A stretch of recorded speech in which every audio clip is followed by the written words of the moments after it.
Okay, we are back again. Um, so if you followed my Twitter, you'll see that yesterday I made a Philippine dish. I found a beef shank in the bargain bin, like I usually do, and went looking for food to make with it. It had to be used right away, so I couldn't save it for today. In retrospect, I should have just done an impromptu. Let's do this live because it was actually pretty entertaining. Um, but I made a Philippine beef shank stew. It was really good. I've been on a really been on this Philippine food kick for a week or more now, and it's so different than any other cuisine I've tried to tackle. It's just mm, uh, uh, I'm having great fun with it. It's all delicious. It's all different, uh, and today's idea I actually I got from watching another video, a YouTube food channel, which made dynamite lumpia. I'm going to mispronounce anything I say in the Philippine food names, so be aware of that. So I'm going to make dynamite lumpia. I'm also probably going to make some non-dynamite lumpia. Um, I've got a lot of peppers over here. We got a lot of these.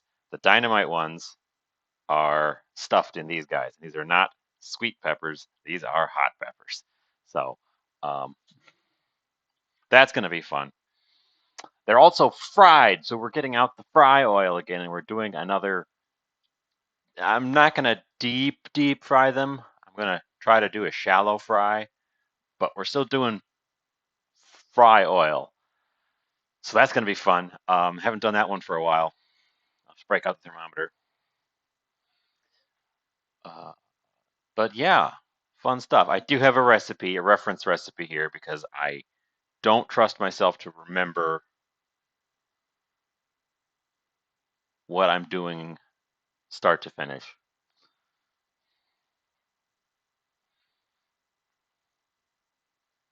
And I'm probably going to end up following it quite a bit as well because I want to get it right. Um, the recipe I'm pulling from for my reference is on the site Palansang Pinoy, which looks like it's all Philippine dishes. Hey, welcome in. I'm just doing my intro. I can go over again if you missed any bits of it. Um, my worktop is a little damp. This black cutting board that I use as a color correcting sheet uh, is it really retains water quite strongly. So I just washed it and it's very wet. Um, so I may have to move it and put something else there because it's just very wet. Um, anyways, let's get over to the countertop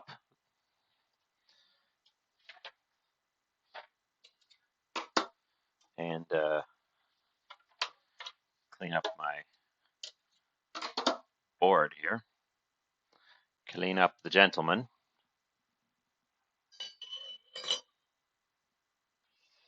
And our tiny whisk. But as you can see, this is all dried off. The cutting board is still totally wet, and I don't know.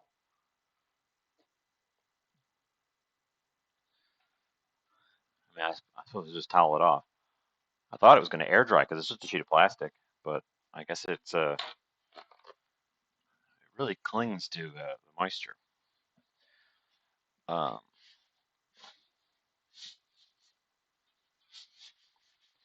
anyways, so we'll just clean that up. So yeah, I picked up a lot of green chilies for this.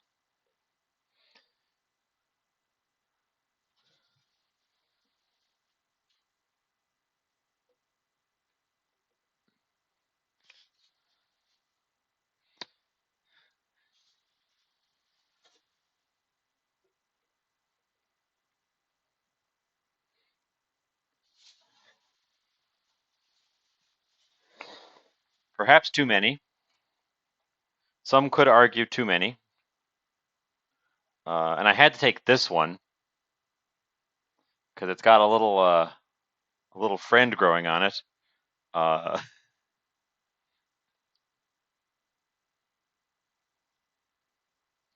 but yeah, turns out serrano peppers are very cheap.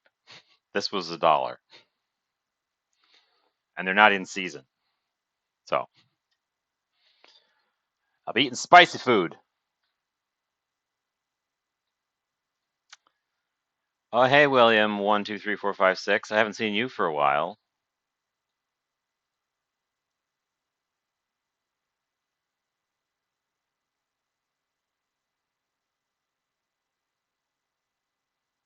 I suppose welcome in.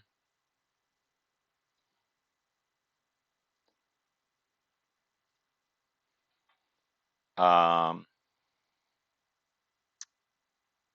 but yeah, we might not use that one because these are going to be split and stuffed, and I think the thing there is going to mess with that a bit.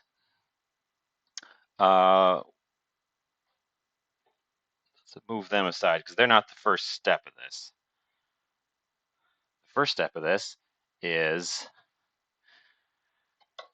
mincing up some onions.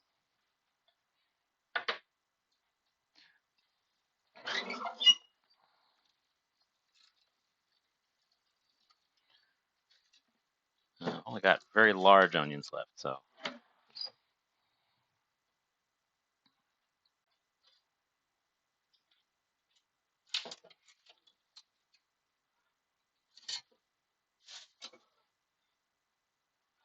So, a lot of the fun I'm having exploring Philippine food is that they take a lot of they've got a lot of their own ingredients, but they also take a lot of ingredients from other cuisines and just kind of mash them in there. Like they use them in ways that they were not being used in their original cuisine.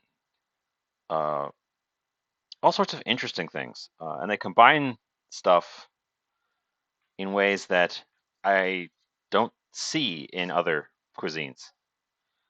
The thing I made last night, the what was it called? Bulalo kare kare is a beef with a peanut sauce, but it's a stew. It's a stewed peanut sauce. It was very delicious, um, but it was really unlike anything I've made before. It's one of those onions where the skin doesn't want to come off. Probably end up taking off a whole other layer now.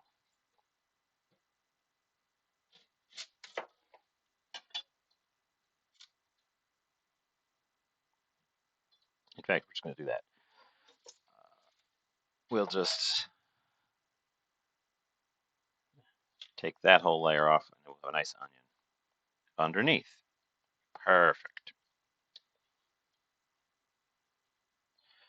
So this is basically a fried. It's kind of like a fried spring roll, crossed with a. If you're familiar with the jalapeno popper, stuffed jalapeno, this is kind of halfway between that and a fried spring roll. What we're making.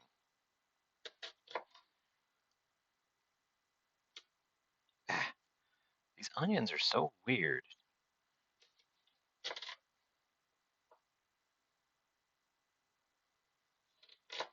This whole batch has been like this, where the outer sheet just kind of lets go.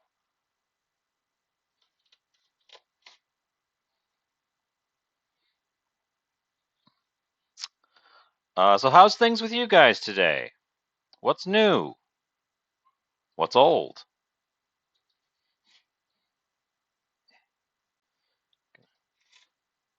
Awkwardly slice up this sheet that popped off into similar sizes to the rest of it.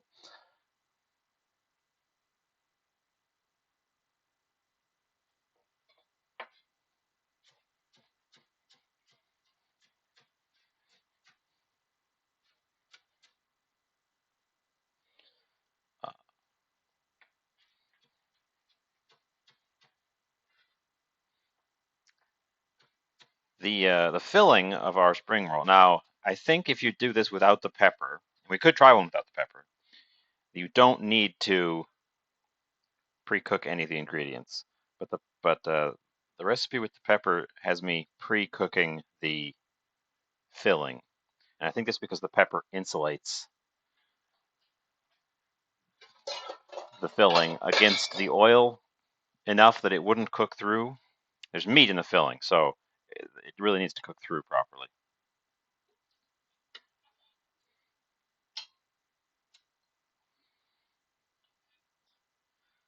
But it starts with, and see this, I don't know, it's such a weird onion. The outer layer there is just like lifting away all on its own.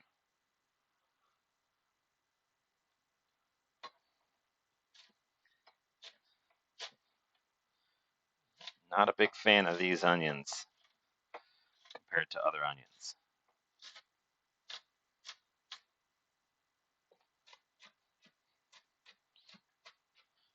Especially when I'm trying to do a really small cut like this. Weird onion. I'm not going to probably do the other half of that onion. This should be enough, I think. Well, I should, before I say just I think, let's check my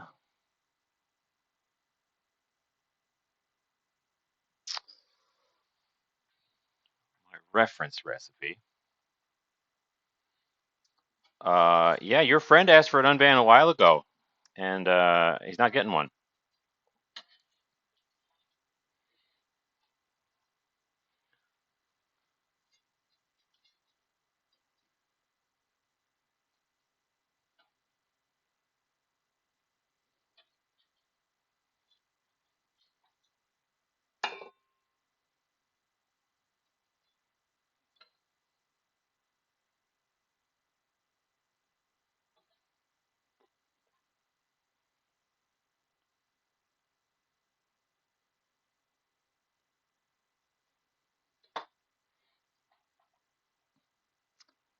Yeah, he said sorry, but also the reason he got banned was for something that there's no way he did not know that that was something he should not have done.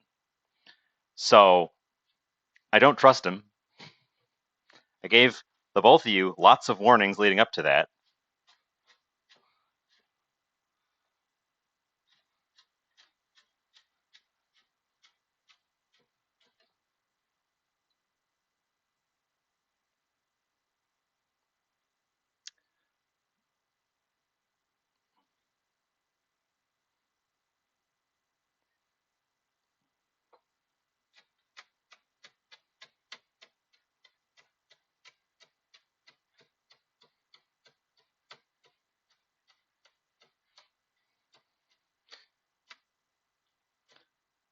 I don't come here to be heckled, so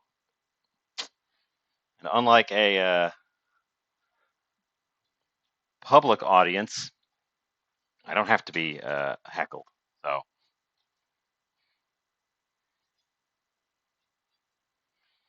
thank you for the follow. Welcome in. We're just mincing up some onion.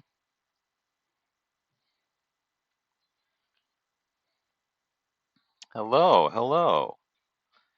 My onion is doing weird things, so I'm kind of mincing up the outer layers because they're just peeling off on their own. I think the getting a little bit dried out.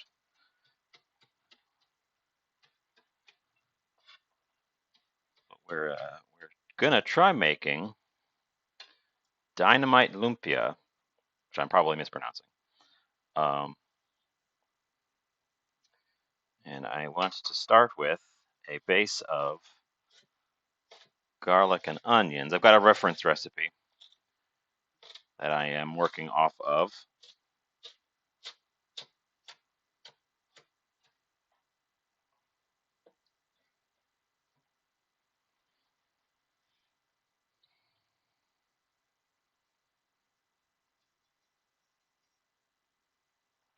I've never had it before. I've never made it before. I've never even seen it before. I literally saw it in a video today.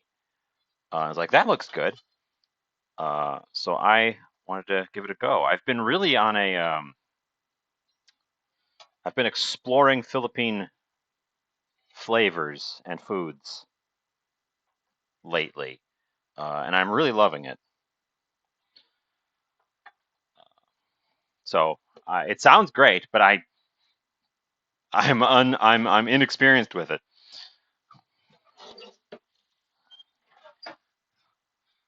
But if you know all about it, then stick around. I may need to ask you for help if something goes wrong. Let's see.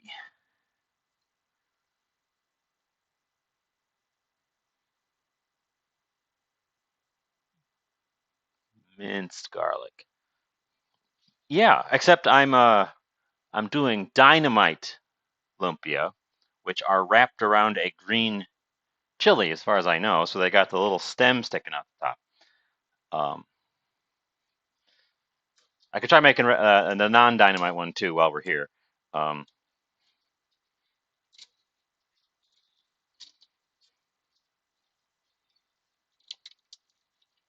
but the dynamite one was the one I saw on the video I was watching, which was oh, what was the name of that channel? I should plug them while I'm here. I can't remember. Hmm. Well, it looked great. It sounded great. It didn't seem like it would be incredibly hard. Sometimes you see something on like you see a dish.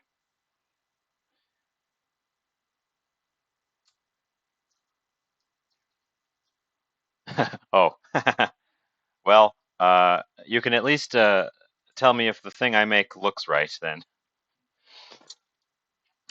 Um, it's called dynamite, probably partly because it's hot, but partly because when it's done, it looks like a stick of dynamite because it's got the stem poking out the top. Uh, but also it's hot because there's the whole chili pepper. And I went looking. There's a couple of Asian grocery stores, but they're not really catered to Philippine food around here. Oh, I should peel that one that one's not peeling super easy. We'll do it with the tube. Um, so I went looking for all the proper ingredients, and I found some of them, but I couldn't find the whatever the Philippine variety of green chilies. Um, so then I went hunting for a substitute and was clued in that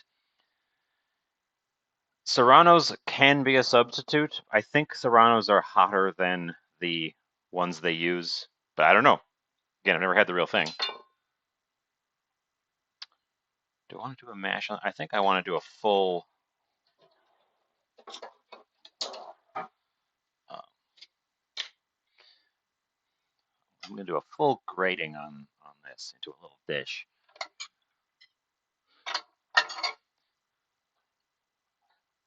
But the Philippine food has really been a delightful adventure.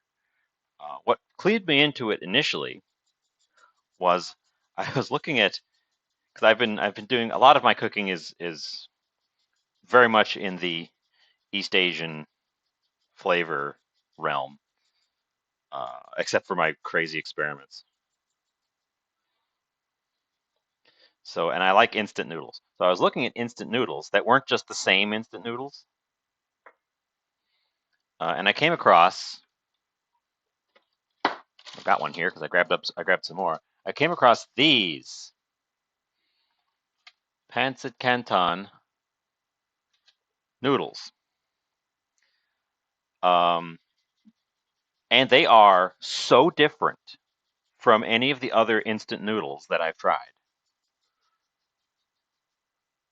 Oh, is it? I didn't even know that that was this month. I don't really pay attention to those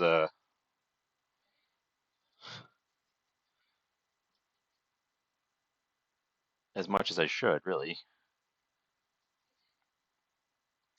Um, but this stuff. Hello, Scottish boy. Welcome in. I'm grating up some garlic,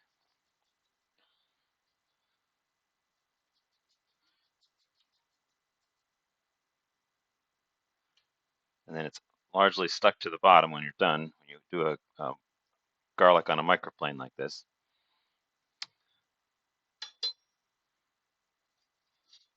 But,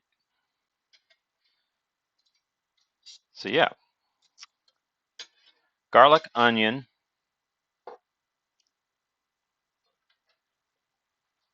Rinse the garlic off my finger there. Put that guy away because we're not actually making that. That was just the thing that set me off down this journey. I should pull this recipe panel out and have it on the side so I can see it and chat at the same time. That'd be a good idea. Ooh.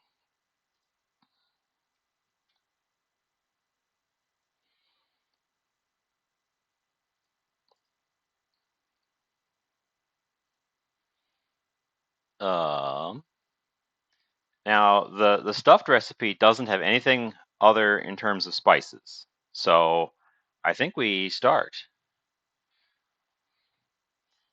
Let's pull us over to the stove. Grab my freshly cleaned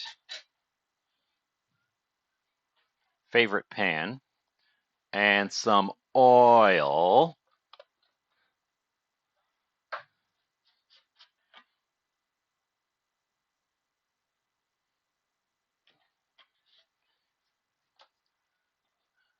I'm trying to hold back on the oil because we're going to be frying the whole thing later, so I want to limit the amount of oil I'm putting in right at the start. Otherwise, I probably would put more oil in than that.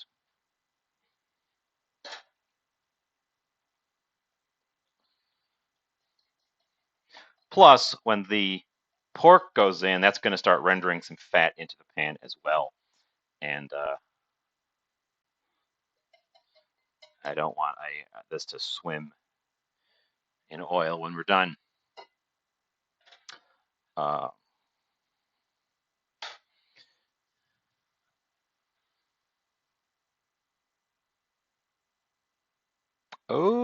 okay. Yep. Goodbye.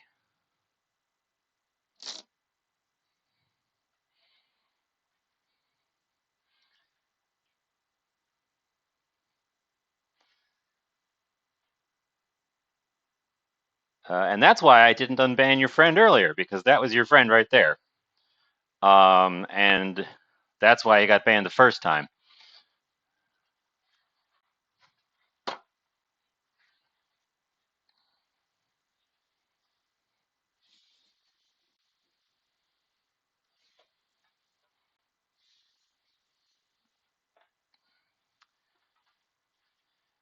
I don't know what pleasure you get out of nonsense like that, but it's not welcome here.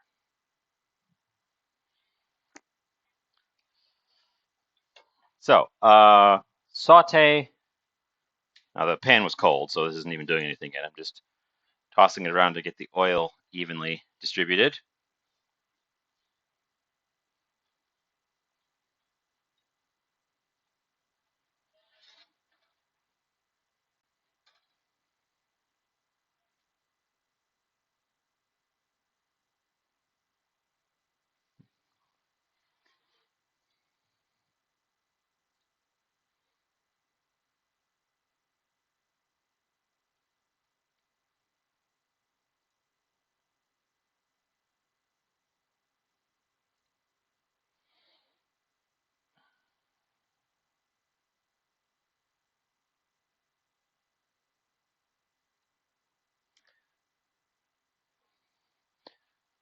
But yeah, we're going to saute the oil. Sorry, I was just doing housekeeping in the old chat box.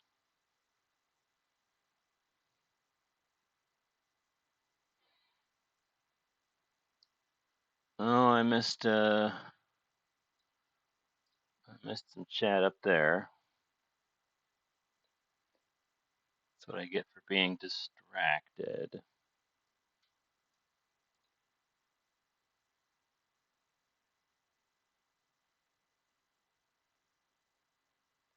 Oh, okay. Well, tell you what, it's a little bit late, but I'm going to go ahead and get rid of William as well. Having Googled up what some of those words he's spouting mean.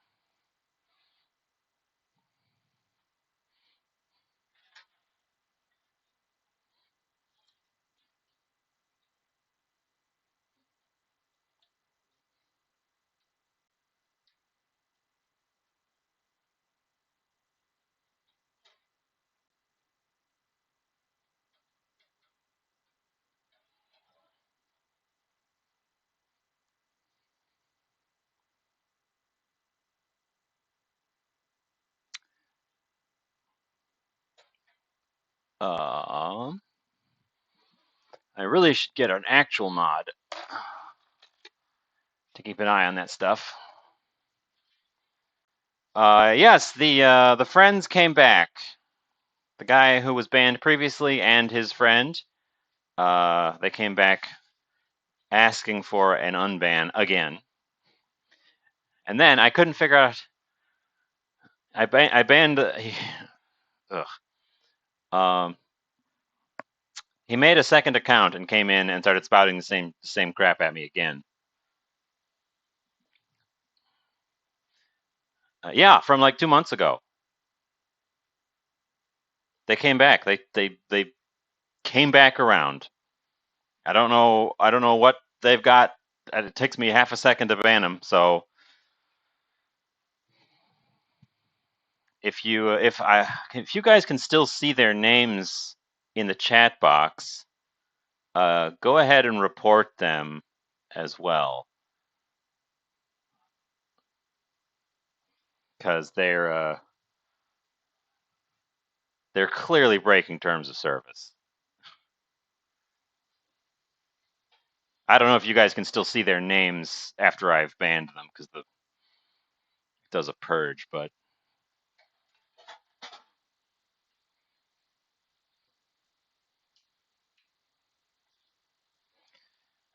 yeah, so that's fun. They came back, but we've got new friends here as well. Actual new friends.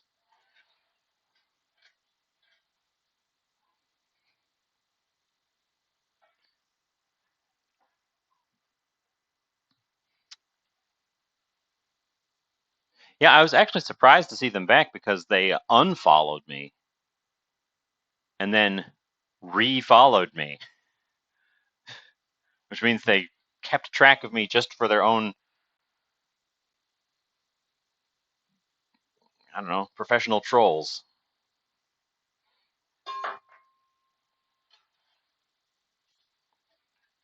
So the onion was minced very, very finely, so it's softening quite quickly now that the pan is hot.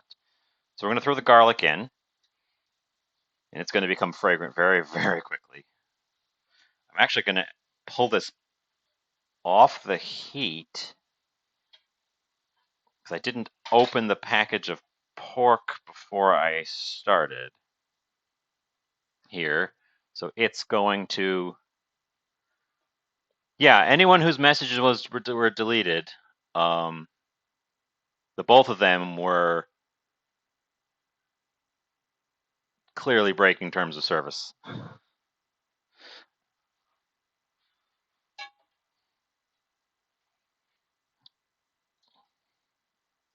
And multiple reports will get attention on them. I don't know why people like that. I don't know what perverse pleasure they get out of it, but it's something.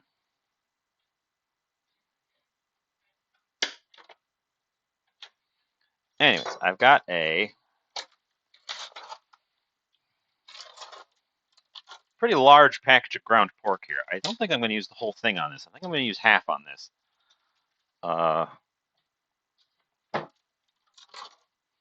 Because my reference recipe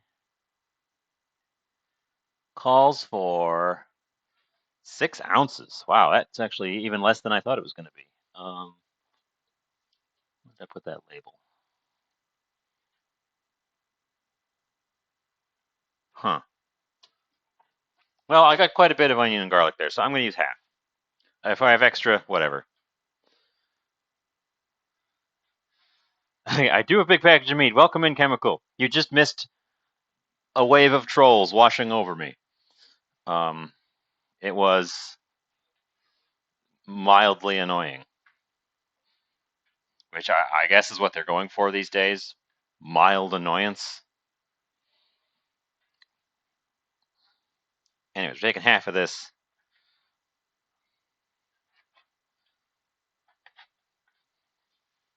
Oh, there's a paper underneath. I wonder it's hard to pick up. I'm going to pick it up with my fingers.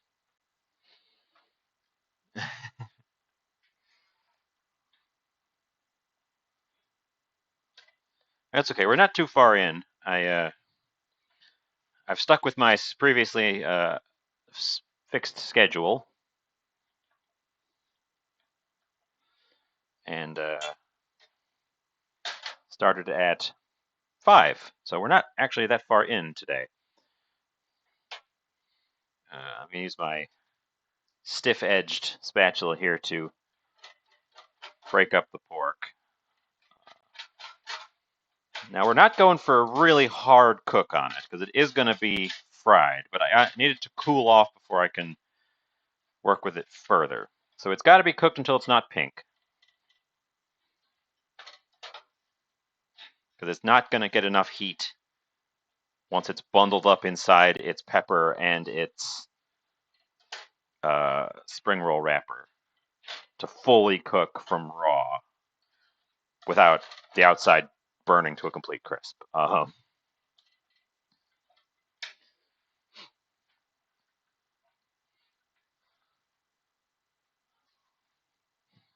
my. Well, I will try to be entertaining for Seymour. Hi, Seymour. He has a habit of ignoring the TV as far as I remember, so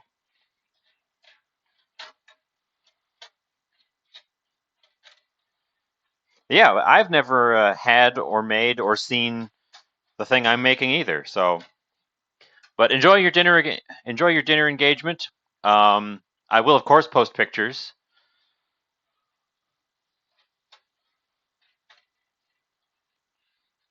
I always do. I almost always do. So actually, a couple times I've forgotten to post pictures, which was tragic.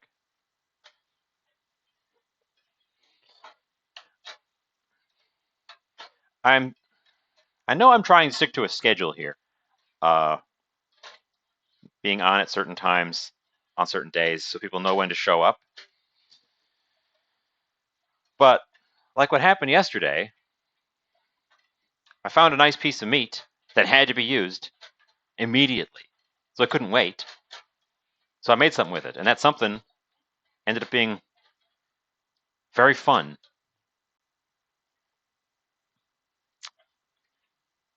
I doubt Seymour is going to be much for the chat, but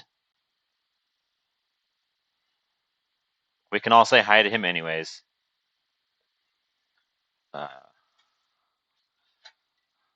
I know Felix in real life, and Seymour is his dog.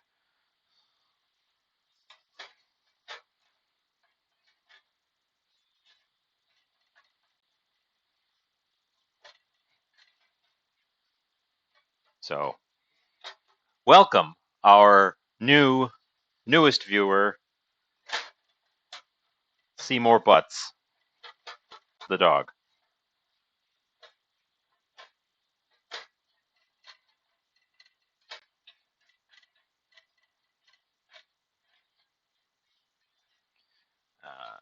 If you saw the lineup of peppers at the beginning, I don't know who all was here at that point.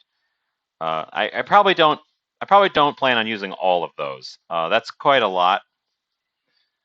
Uh, I think I managed to make sure I had enough that I would have extras in case I mess one up or in case I decide to make all of them.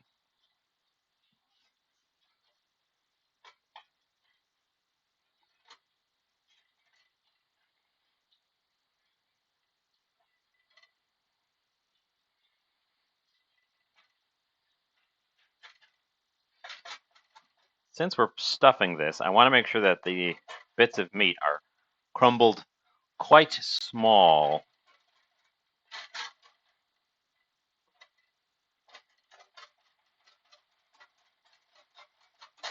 Those peppers aren't very big.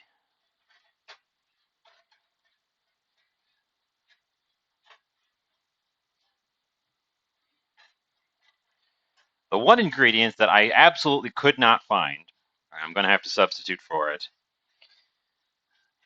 is the cheese. Because yes, there's cheese in our dish today.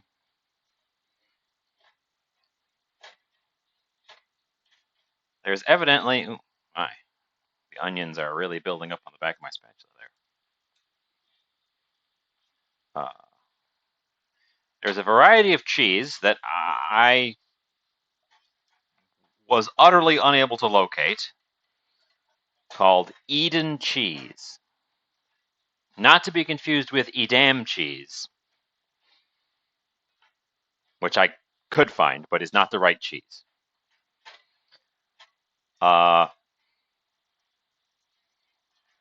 don't know what Eden cheese tastes like, but I do know that it is heavily processed.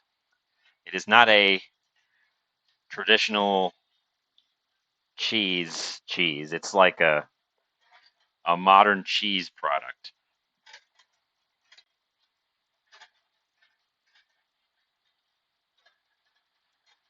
That's looking quite non-pink. I could find lots of cheese. I just couldn't find that specific cheese. It was totally unavailable. Now I don't have a specifically Philippine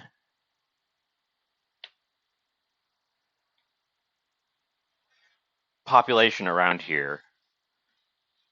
So I finding specifically Philippine ingredients is a bit tricky. So that's probably where it's probably just a specialty ingredient. I'm going to take this off the heat because it is no longer any pink in there.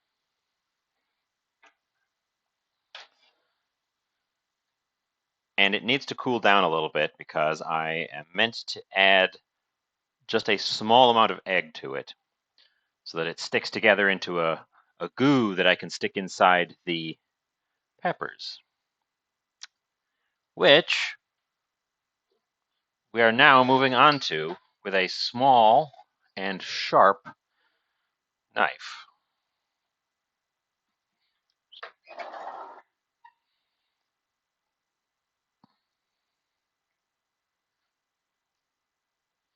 Here comes the tricky part. Because the gimmick of these things is that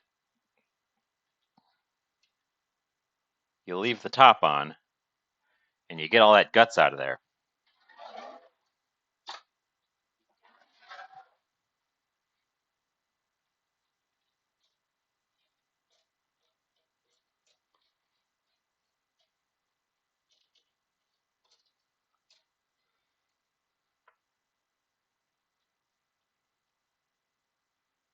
And this was a very seedy one, so I definitely want to get all that guts out of there.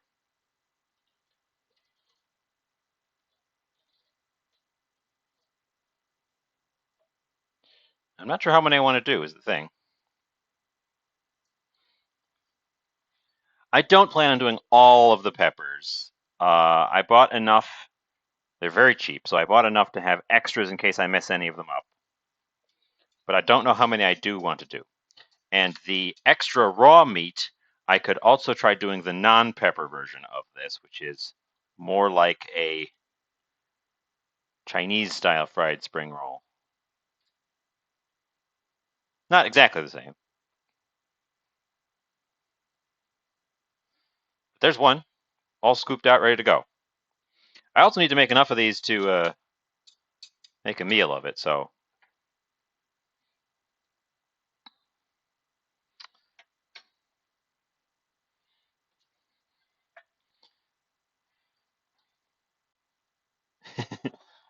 I am doing it without gloves, and I might end up regretting it. I didn't pick up any gloves, so I don't have that option right now.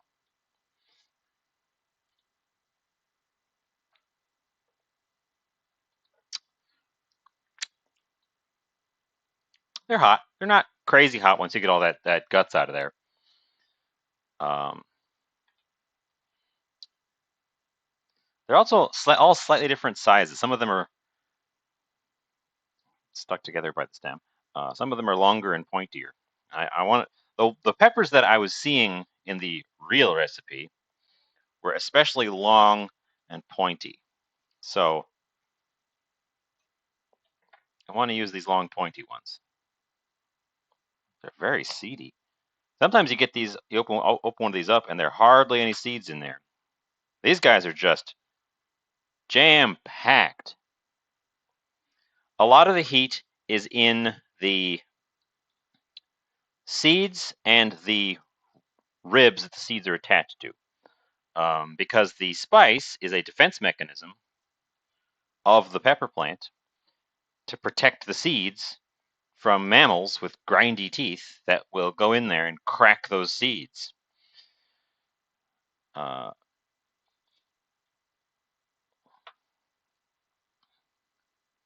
Thus, when you break into the seeds, now our cultivated varieties are much hotter than the wild ones.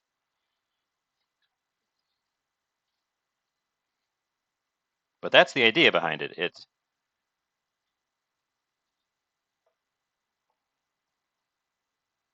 more concentrated around the seeds because the seeds are the part that it's there to protect. That one was easier to get out. I still split the tip. Hopefully these split tips don't cause trouble. Fortunately, they're going to be wrapped in a paper, a wrapper. I got one of these ones that's turning slightly orange too. I'm going to do that one.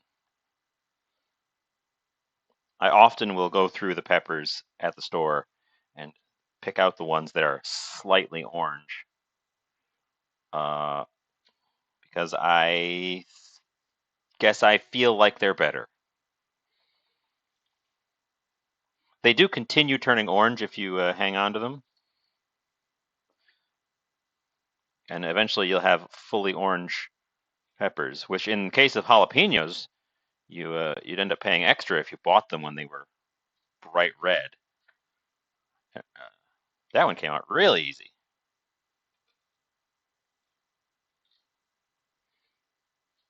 And it didn't fully split the tip.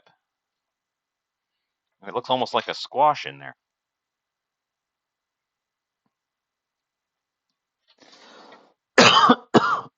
Oh, excuse me.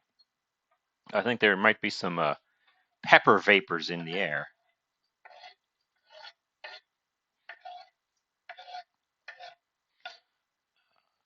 The recommended sauce for the side for these things is a spicy sauce, and I think I'm not going to do that. I think I'm going to do a cooling dipping sauce. Creamy and sweet is I think what I'm going to go for.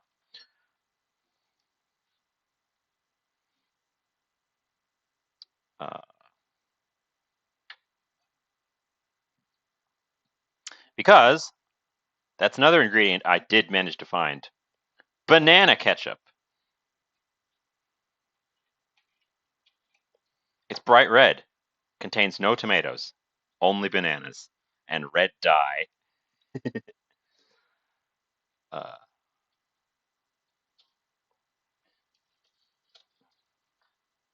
it's something I've looked for in the past, and had previously had terrible luck with, but darned, it's super available all of a sudden. Found it at multiple different stores.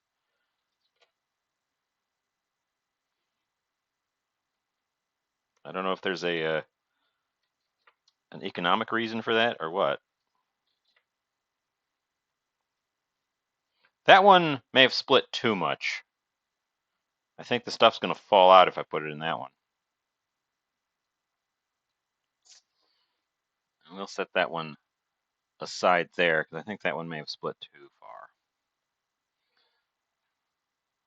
far. So yeah, I'm not sure how many of these I want to make.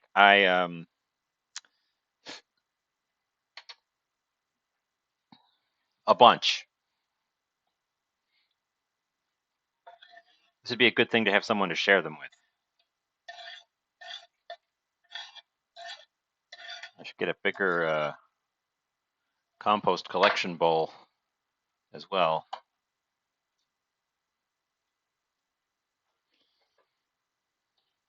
Take a big fat one. I almost did this with jalapenos, like you do the cream cheese stuffed poppers, but they're just so big by comparison. They're a lot less spicy, of course, but they're a lot just larger, and I don't think they would fry the same way. So I went with a hotter pepper that is the right size. This one is extremely seedy. Wow.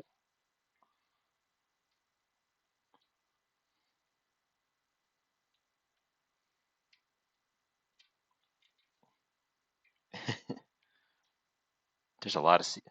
Wow, look at these seeds. I guess I guess the current batch of serrano peppers is just extremely seedy. If I'd made this a couple weeks ago, the peppers I got then, hardly any seeds. It would have been super easy to do this. Hmm. I wonder what is causing the difference in the seediness.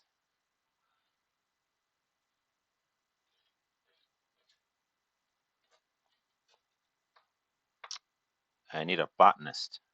Is there a botanist in the house?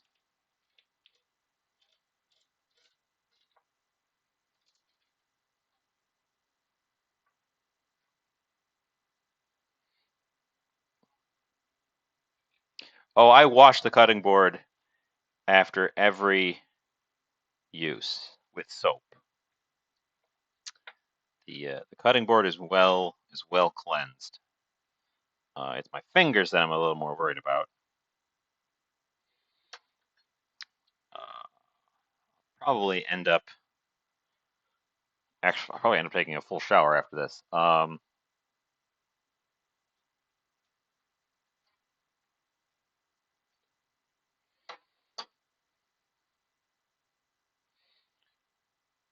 But yeah, this would have been a good time to have gloves. Well, see, since the cutting board is completely portable, I just take it over to the sink.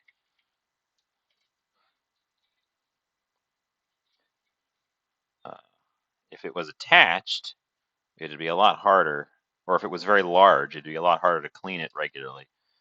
But it just fits in my sink, so I can wash it all the time. Um, it spends most of its life over in the drying rack area, drying off, and then I retrieve it from the drying rack area. I call it a drying rack area because there's no rack there. There's a towel.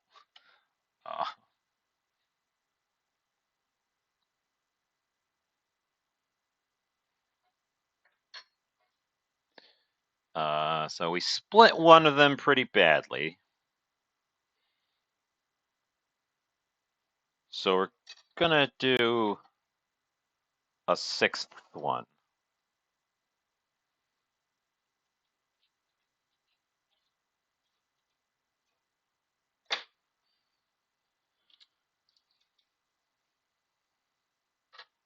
But I cut hot stuff on this this board all the time, and it doesn't seem like it carries over. I suppose I could have used the nylon board for this. I usually, oh, I broke that. Wow, I actually broke the exterior of that one. Huh.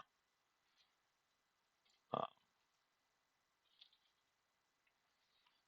I usually save the nylon board for meats because it's the porous surface of the wood would let bacteria and stuff soak up the meat juices, etc.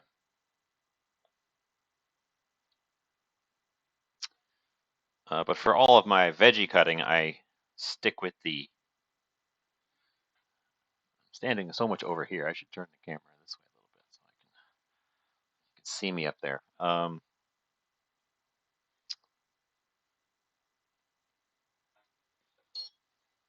Okay. So we've got 6 of these. I think I'm going to do 6 of these. I grabbed a load of peppers. They were really cheap, and I'm going to use them. Even if I don't get to them all right away, I've dried serrano peppers that I bought just from a grocery store before. They dry surprisingly well. Um,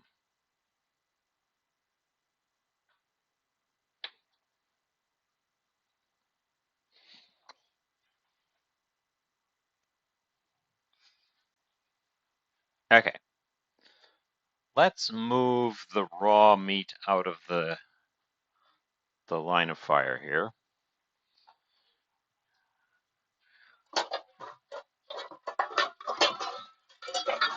Grab a appropriately sized bowl.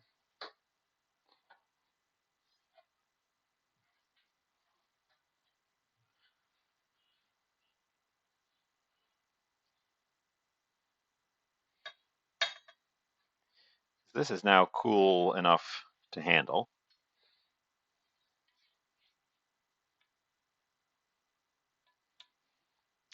I'll see how many this fills, and then judge if I want to make any more from there. If all else fails, this is just cooked pork with garlic and onions. I'm sure I can find a use for that. It does need 1 egg beaten into it, and some cheese, which I was talking about the cheese. I think I'm just going to go with mozzarella because what I heard about the cheese in the descriptions of it was mostly just that it was a good melting cheese. And I almost went and grabbed some Velveeta because it's a processed cheese. But I watched someone making this, and the Eden cheese just seems a lot firmer than Velveeta. So I want a melty cheese that's firm, a little firmer. And I've got some mozzarella on hand already, so we're just going with that.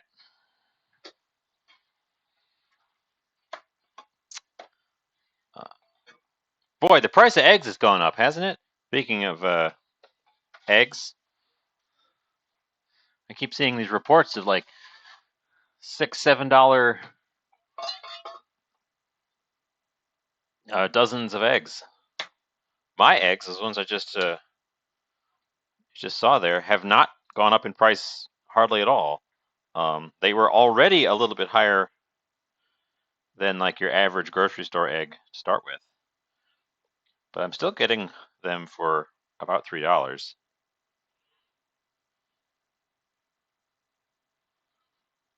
Yeah, egg.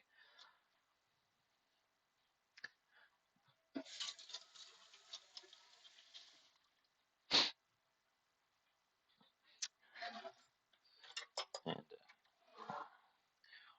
oh, this is a job for Tiny Whisk. He's not going to have a lot to do in this episode, so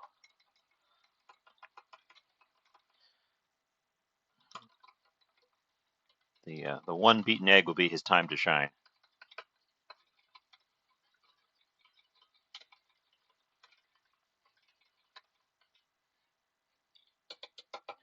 Oh, well, I guess that'll give me some time to do the non-pepper version. I didn't get my oil started, so that's going to take a little bit to heat up because we're doing a pretty substantial amount of oil here. I should get that on the heat and started coming up. I've got this a little bit of an older fry oil here, so let's give it a. Still smells good.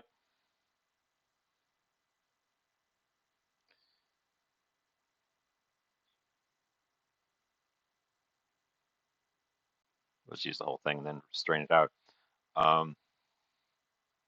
The oil is noticeably darker orange than when it started life. We might not get, and when it's got a little bit of sediment at the bottom of the bottle too. This might actually end up being the last outing for our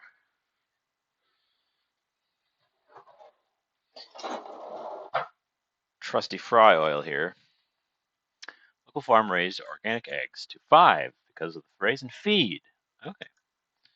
Yeah, I've seen some reports of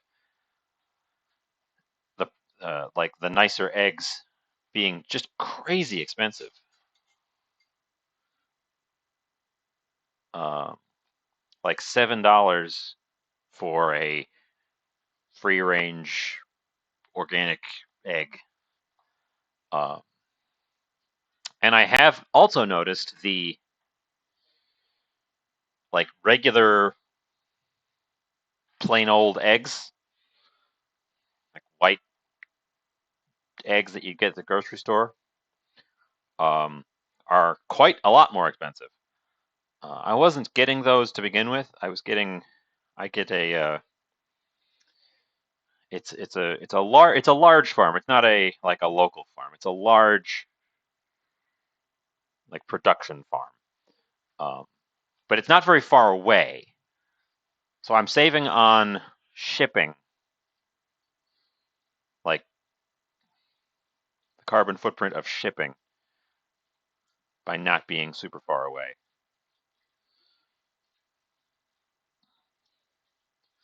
And it was always a bit more expensive. And it's gone up a little bit, but it hasn't gone up a ton compared to other things I've seen where they've gone up just a lot. Uh, so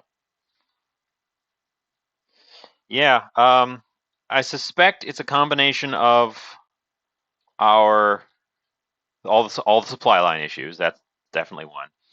The which is also impacting the price of feed for the chickens.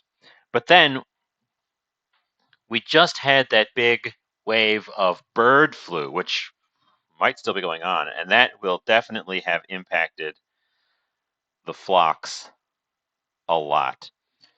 Uh, so I would expect the price of eggs, like your standard grocery egg, to come back down after a little while rather than go up and stay up, because part of it is going to be the losses from the bird flu. And unlike inflation losses, bird flu losses, they will recover from because chickens breed pretty fast. Um, I don't know what the timeline is on that. I don't know much about chicken husbandry.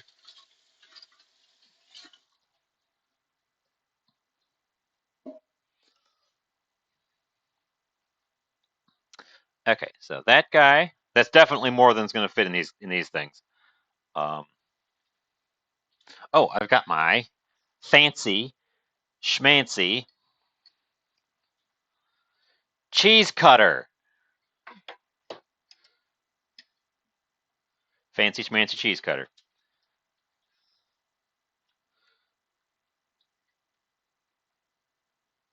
Perfect for cutting these soft cheeses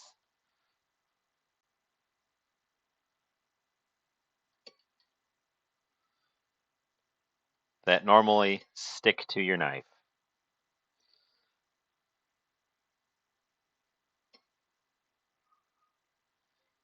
It's so fancy. I got this at Goodwill because it was missing two of its little rubber feet. And I suppose the previous owner was just like, I give up. I can't fix the little rubber feet. So I got it, and I didn't fix the little rubber feet. I, I, I just split them off. I just took the other two rubber feet off. Uh, so now it has no feet, and it's fine because it's a heavy piece of stone. Um,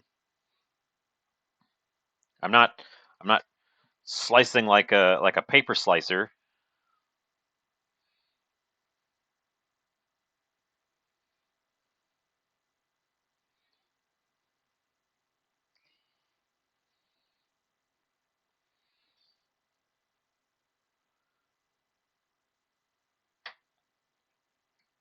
The tiny whisk. Uh,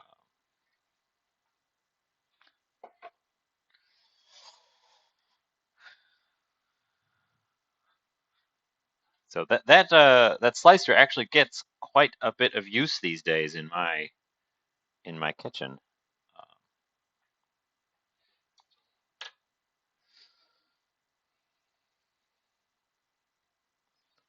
let's.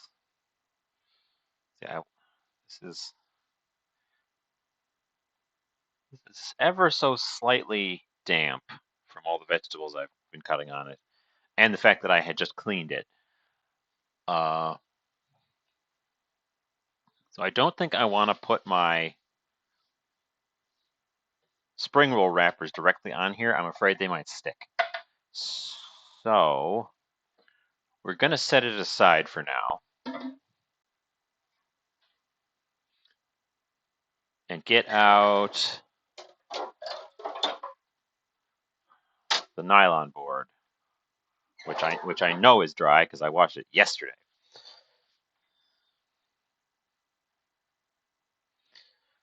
And then let's get the stuff stuffed in these. Oh, I just said I wanted to keep this dry, and then I immediately start doing something that's not dry directly on it. I'm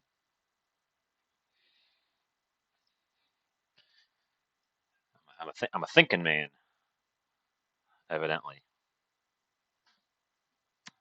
Let's course correct on that.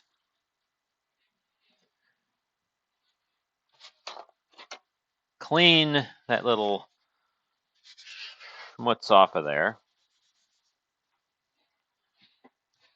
Bring this guy back. We'll stuff them on this board.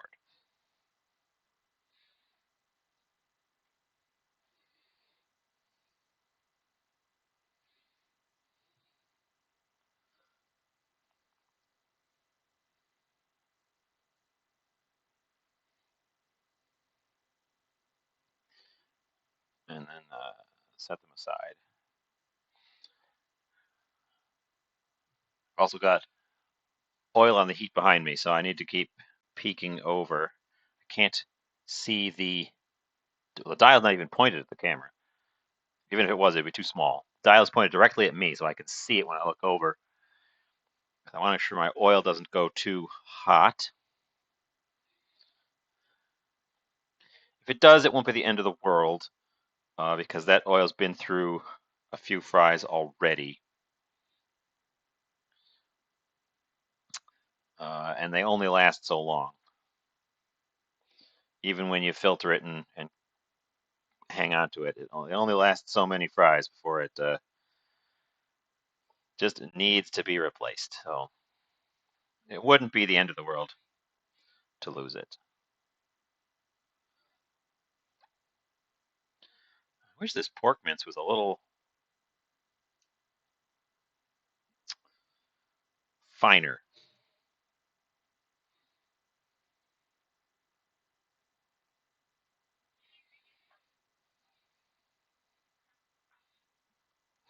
Also, there's tons of this. Uh, I'm definitely going to try making some of these without the peppers because the peppers are fiddly and I got lots of this filling left. So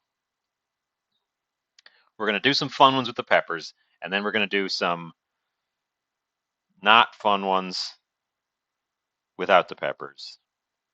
And I guess I should mix some. I've got cabbage. I do have a second reference recipe for the non-pepper version of this.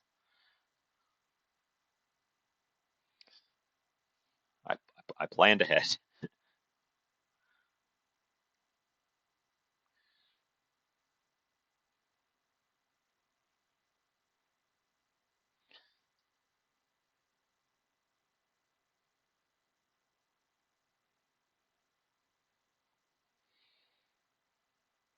And I'm hopeful that these things will not be total blow my head off spicy when we're done.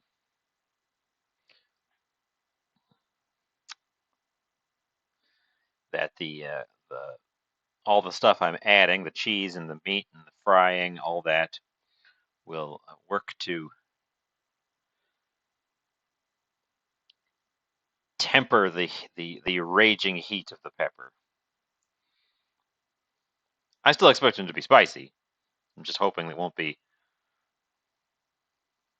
totally destroyed. I have yogurt in the fridge in the event that they are too hard to handle. That guy with the long point on it is hard to fill because the point is split. That's something to be aware of too for those of you who are making this at home. Don't split the one with the long tip and try to use that one. It's a little bit fiddly. We've used a decent amount. I can see the bottom right there. But we obviously have a lot left.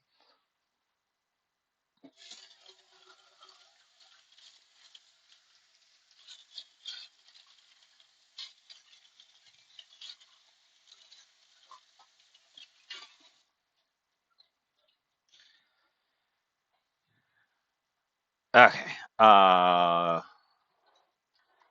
Make a little bit of room here.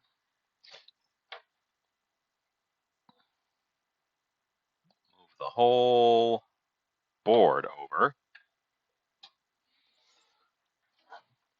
And get out my, hopefully fully unfrozen, spring roll sheets. Part of the reason I got so many peppers is spring roll sheets come in packs of 25, the smallest I could find. I could have gotten a pack of 40.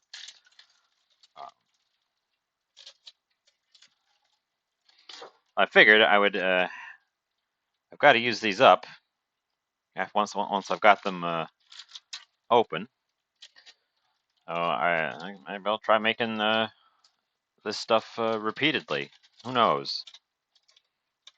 Once I've got a basic by the recipe one worked out, we can try crazy ones.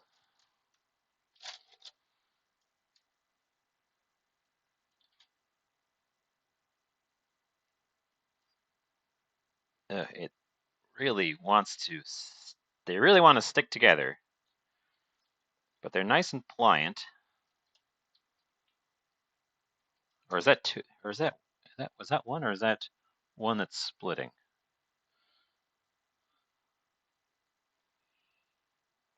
Is that one or two? It looks like two to me. Yeah.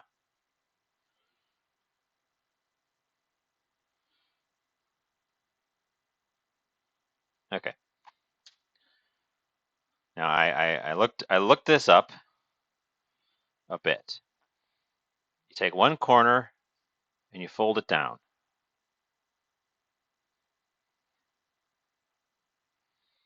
You take your pepper and you line it up with the top of the corner, the top of the folded corner, like so.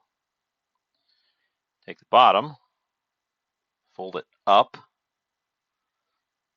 and then it's a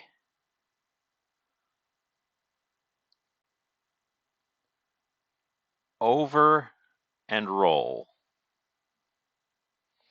Then I need a little bowl of water to stick the end flap.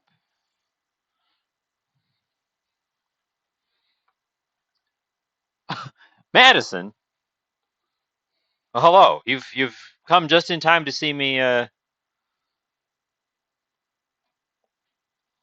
make my very first dynamite. Ta-da!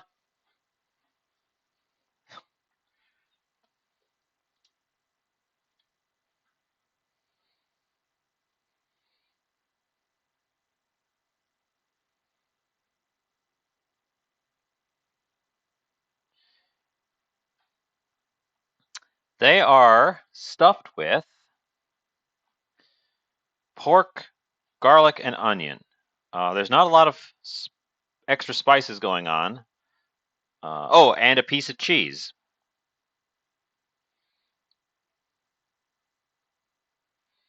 Pork, pork, garlic, onion, and cheese. I described it as like a cross between a jalapeno popper and a spring roll. I used mozzarella because I could not find Eden cheese, which is the cheese that it wanted me to use. I chose a cheese that I knew would melt well.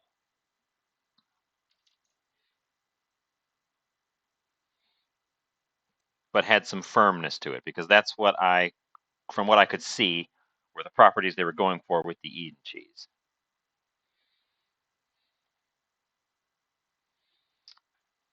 I need a place to put these.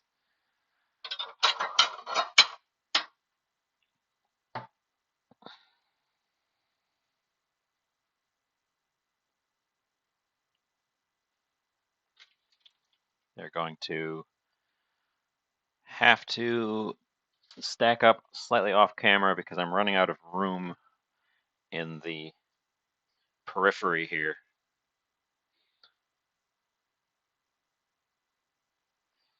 That first one rolled up really, really well. The second one, if you can see, they've got kind of a big gap around the top, and I think they're supposed to be tighter than that. So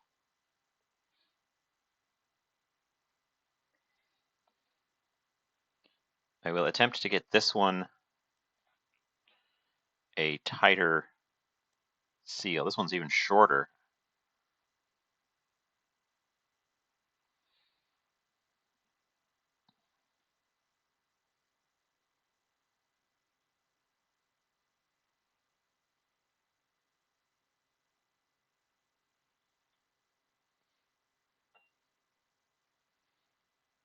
Yeah, I might have to retuck. Yeah, I think that just because of the way it tapers.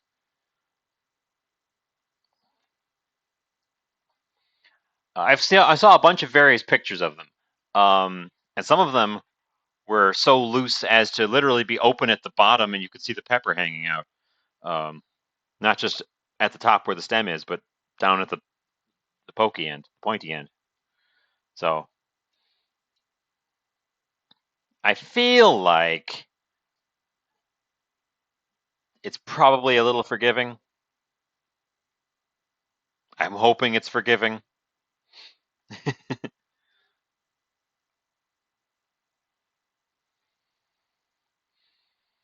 Please forgive.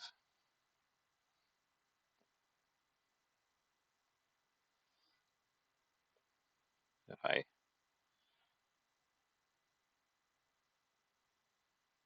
fold that one like that, then yeah, you end up with this sort of neck around the top from the other side as it rolls.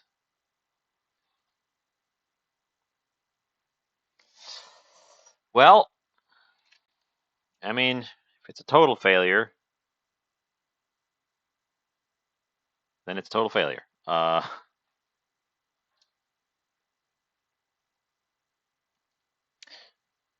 Peek at my oil. Our oil is approaching 300 degrees. That's, for those of you in the metric lands using metric temperature, 300 degrees Fahrenheit is equal to very hot.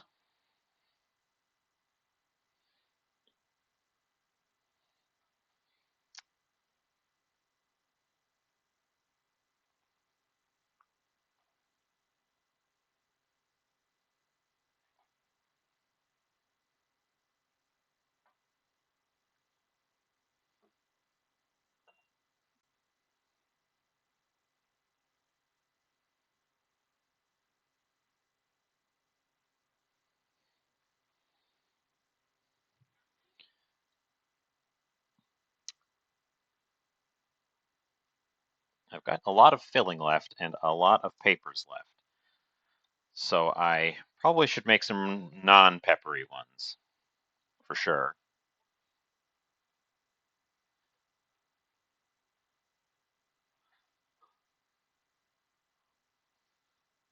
This is the long one with the split tip. It's going to be the trickiest one to wrap up, I think. And if this is a complete bust, I have lots of serrano peppers left. I can try again as many times as we want.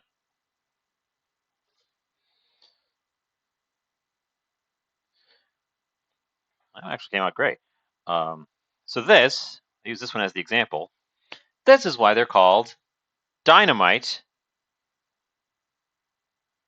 lumpia, because they're lumpia, which is a fried spring roll, and it's got a fuse on the top, like a dynamite. That one worked the best of them all. I should have used the long pointy ones the whole time.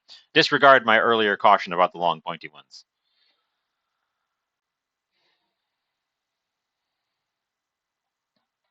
So that's probably the neatest one. That was the first one.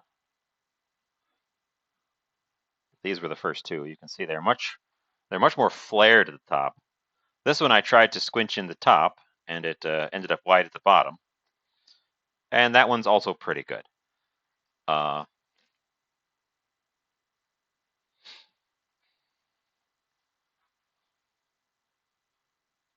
thermometer says hard crack because it is both a candy thermometer and an oil frying thermometer.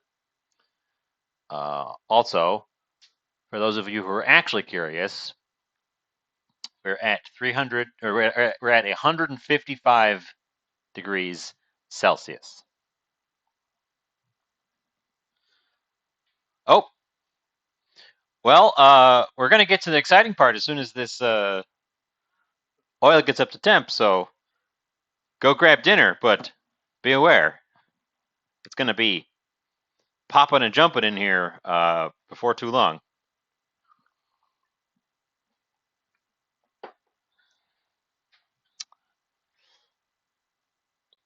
I'm going to stack these guys on the little plate over here, and I'm going to attempt making some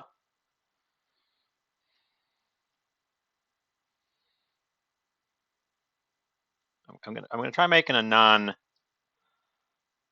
non-peppery one. For which I should get out some cabbage and thinly shred it.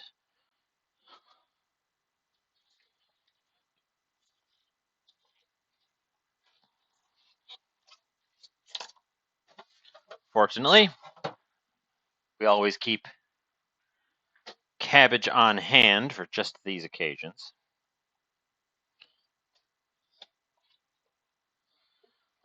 Well, if you miss it, it will be available on YouTube. Oh, that reminds me, I didn't upload Tuesday's show to YouTube yet.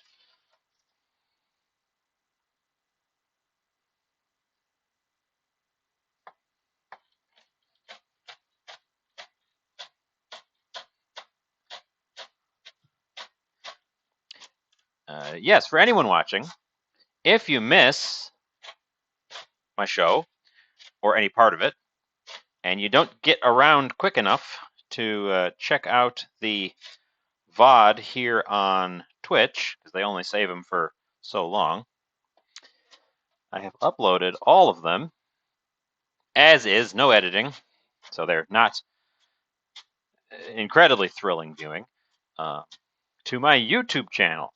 And if you're currently watching on the YouTube channel, hello, YouTube channel watchers. I'm talking about you right now.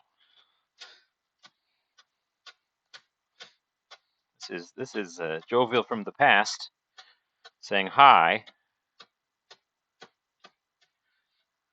to the loyal viewers, all 0 of you. Yes, I've looked at my analytics. Most of my videos get 0 views because they're not tagged and they're kind of weird. But it's all available. I have nebulous plans to do something with the channel, but at the minute, it's just pure archives.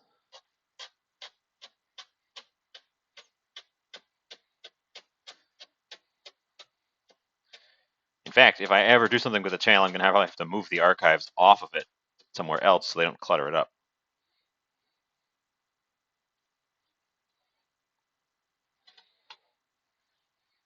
But yeah, it's also handy in case it's handy for me because I can go back and look at them and like discover that my sound was all screwed up and nobody mentioned it or something like that.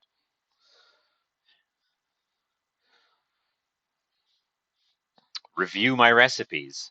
Maybe write them down since I have a bad habit of not doing that. Okay. I don't know how to fold a spring roll.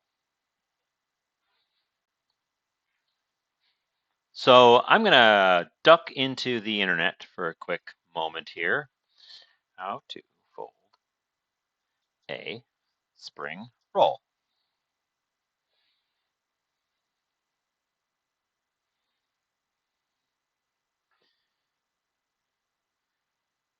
Filling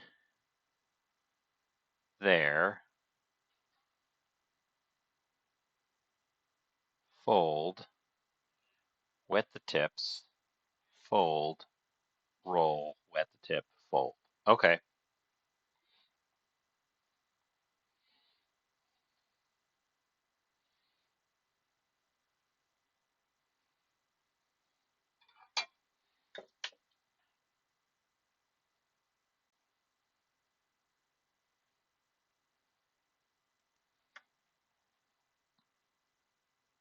Filling there, fold, wet the tips,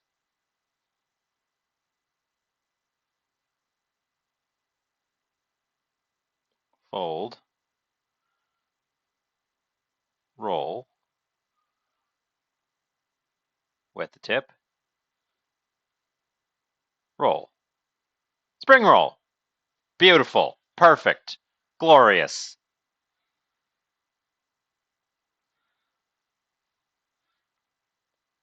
That was actually super easy. Our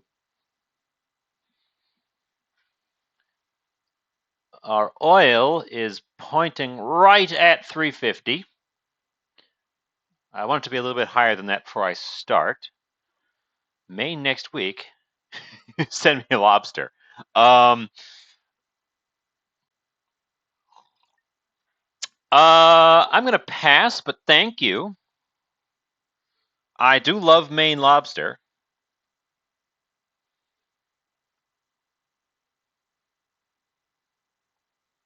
Enjoy your time in Maine. I did see that on your title of your stream today was that you are going on vacation. Was your last show before you headed off on vacation. So happy, healthy, lobstery vacation, Chemical. I haven't been to Maine in ages. I really like I really liked it when I was there.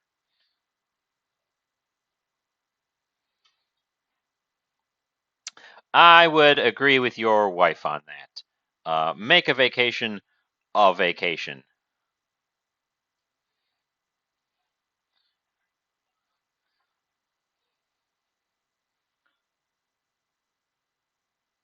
Unless your content is like a travel show where the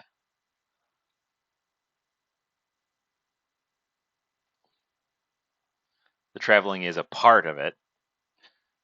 Uh, I would say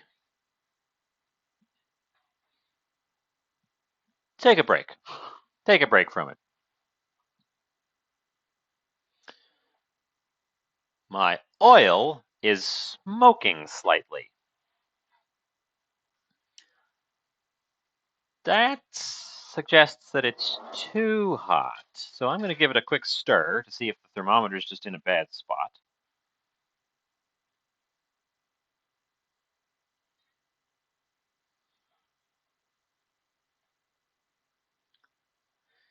And indeed, the temperature has gone up rather rapidly as I've stirred it around just now. So uh,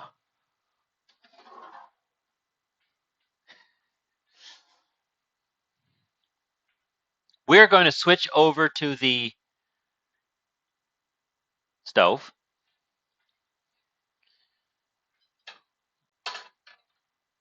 Move that. I think this might be our last outing for this oil, just overall. It seems like it's not going to survive this one. I can smell it, which is a sign that it's overheating. I can see it smoking, which is a sign that it's overheating. And I've gotten about 5 uses out of it, so I think that's the best I can hope for.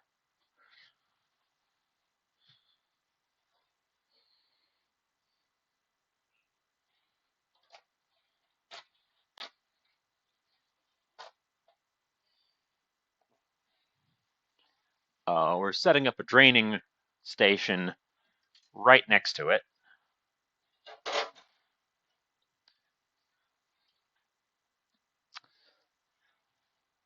Here we go. I'm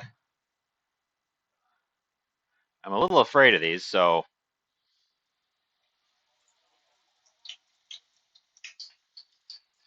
I think I'm going to do 2 at a time.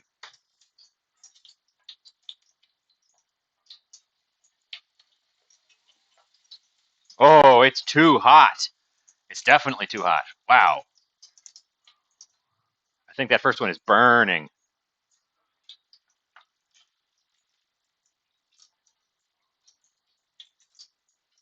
That guy went brown very fast. I think we're a little bit too hot in our fry. My temperature is actually still going up.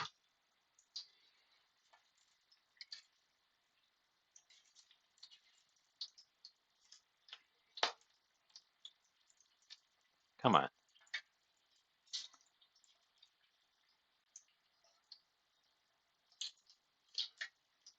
That guy has stopped bubbling, but he's on the border of burned. Our fry oil was too hot.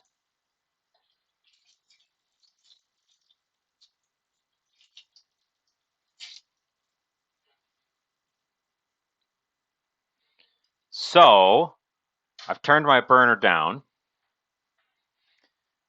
and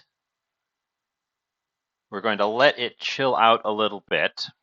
And I'm going to come back over and make a couple more rolls. That was too hot. The thermometer is, I feel like the thermometer is not giving me an accurate readout because it was smoking a bit on the surface, which suggests that it was already overheated when the thermometer said it was substantially under. I think that this is probably the shape of the pan is throwing it off. Because normally I do it in a much deeper pan than this, with a larger volume of oil. But I was trying to do a shallow fry this time, which in theory uses less oil, less time, and is easier to clean up. I don't think I'm going to test the oil with my other, because those were the dynamite rolls that were less well wrapped. The nicer ones are still over here. I think I'm going to do testers with these non-dynamite ones because they're easier to make. So if I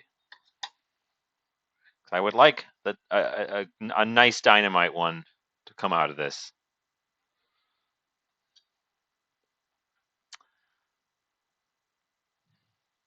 I am increasingly confident that that fry oil is not going to go back in the bottle today. It is going to go in the trash. Well, it's going to go in the bottle and then in the trash. Don't pour oil directly into the trash or directly into the drains.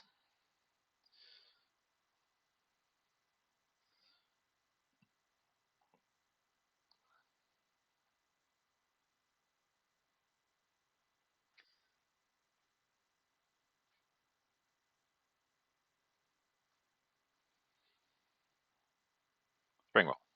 These are surprisingly, at least I think it's surprising how easy these are to roll. I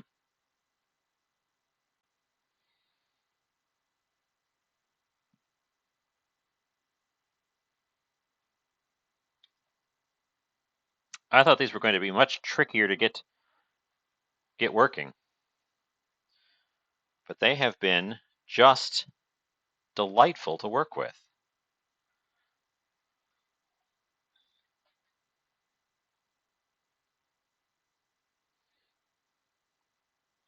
So you saw how fast those cook. That's even when they are not overheated. That's why I had to pre-cook the fillings because they're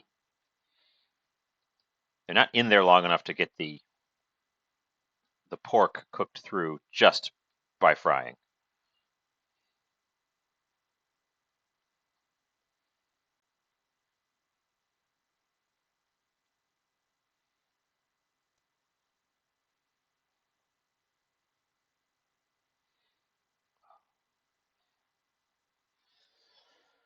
My oil is still smoking. I'm getting out my other thermometer.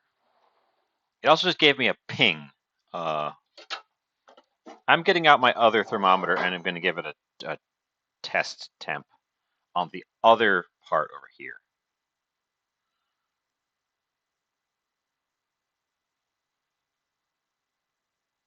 Yeah, it's massively overheated. This thermometer on this side is just straight up not reading correctly. It went right to HHH overheat on my thermometer here. So that oil is too hot. I've definitely scorched the oil. Welcome back, Saizan. You can see the two guys over here. The oil is too hot. My thermometer is not capturing the temperature correctly, and my oil is smoking. In fact, I think I want to.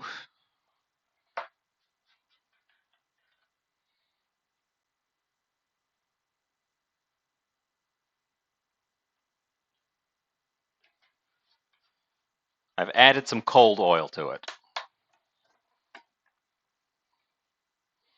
to try to knock the temperature down.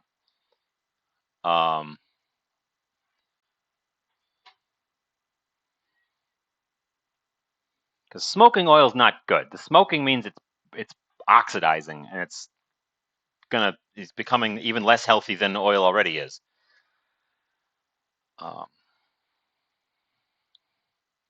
and it's got to be because of the different shaped pan causing it.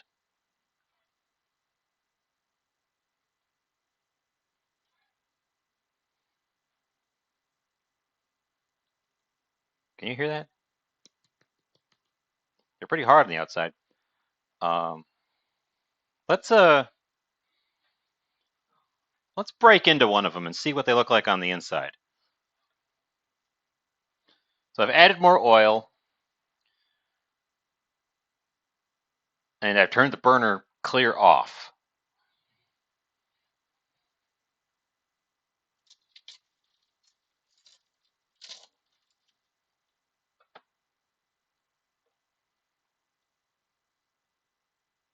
I can't see the cheese, so I guess that means it melted. Normally I save these tasters for the end, but I'm going to give it a taster now.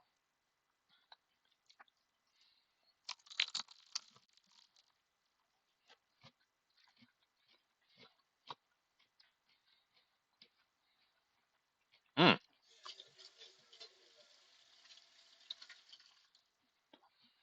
Mm. Well, the flavor's on point. Um, I don't think the filling cooked any more than it did when it was in the bowl here. The cheese did melt. There was a gooey little nugget of cheese in there. It's not as spicy as I was afraid it was going to be. I think if I get my oil to the right temperature, these are going to work out great. The remaining 4 are going to work out great.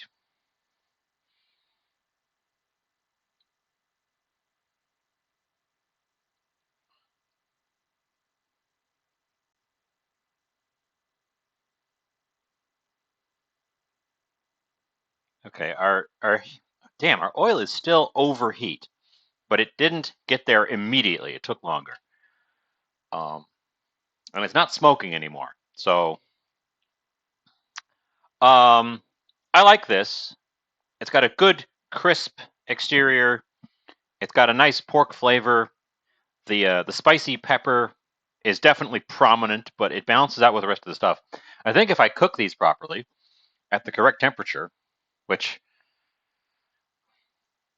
this dial thermometer on the side says 325, which is way low, and the probe thermometer I just stuck in registered over 400 in the center.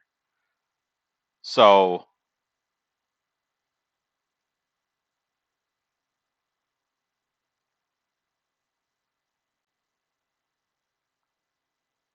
.386, 387, HHH.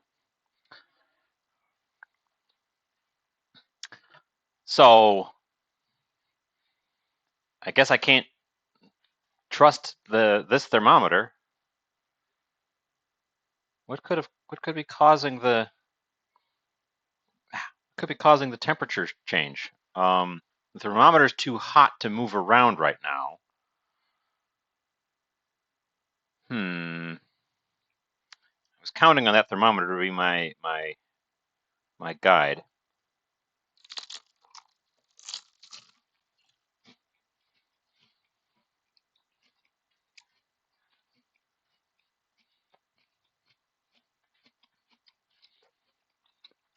Well, the thing is tasty. It's just a question of getting the oil the right temperature and finishing it off, which I did not think was going to be the challenge here.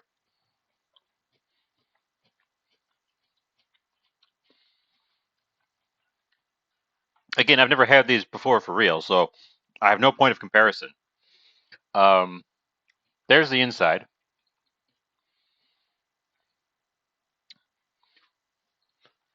Well, I can probe the middle where I was putting the guys. And you can see it immediately starts going up like crazy. 341, 349, 357, 58, 65. 366, 367, 368. If I stir it around, 375. So 375. It's not smoking. It's hot. This thing on the side is pretty much useless because it's not telling me what the temperature is. The burner is fully off. I've got to turn that back on if I'm going to put food in there because it's going to immediately drop the temperature. Let's fry one of these guys.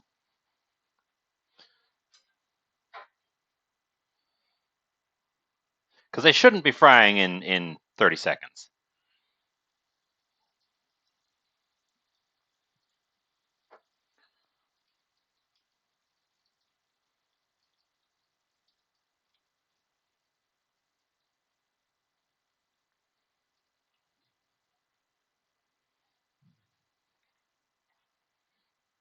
I'm going to finish eating this one, the cut one. Because I can't refry the cut one now that the sides is open. The stuff will fall out.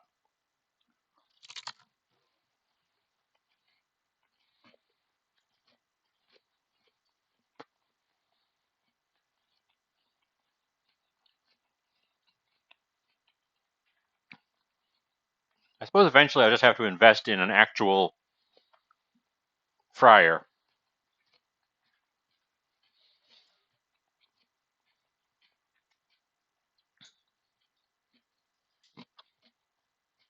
See, that's much nicer looking.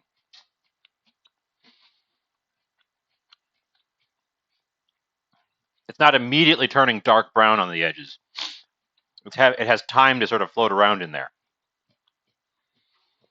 That's the one I was looking. Oop, you can hardly see it. It didn't immediately turn dark brown. It's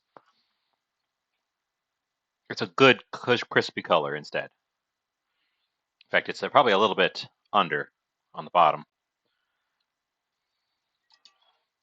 No doubt, because when I put the food in, the temperature tanked. Let's probe at the middle while it's got food in it.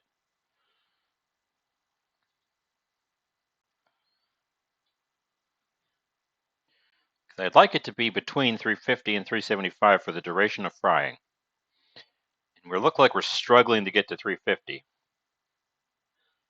346, 347, 348, 950. Okay, well, we're there. But this is what I was looking for from the other one. A fry that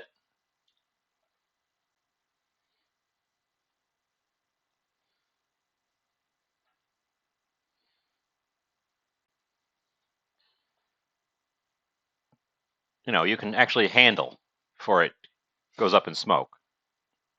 Let's let that one cool off. That one I ate was it's getting to me a little bit. It's spicy.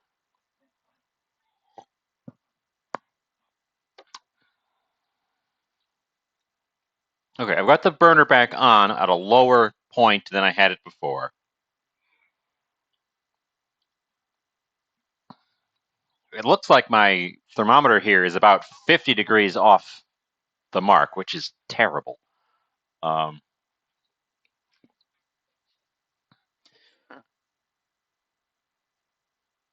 Should we try frying one of the other ones? I'm kind of at the point of doing them one at a time because I'm afraid of impacting the oil temp too much. It's already hotter and more vigorous.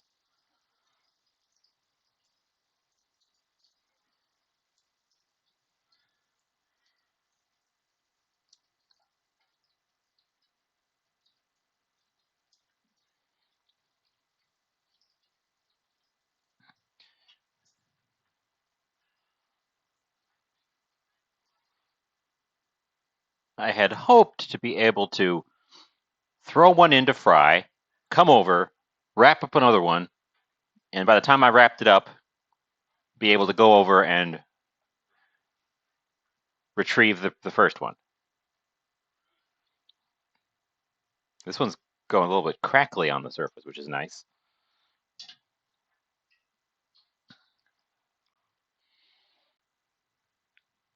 see if I can manage to do one while it's cooking over there.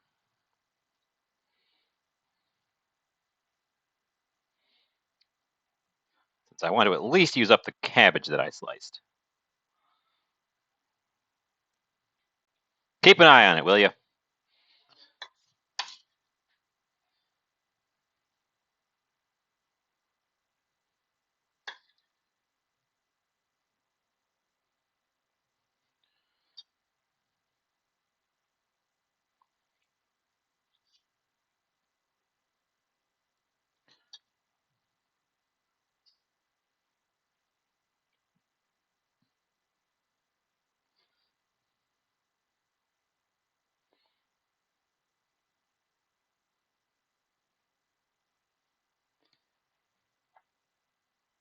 How's it doing over there? Is it burned yet?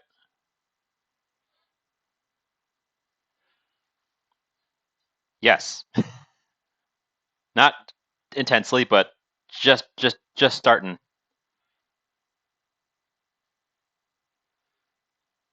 It appears to have ballooned a little bit on the side that was facing upward because it's trying to roll itself back over.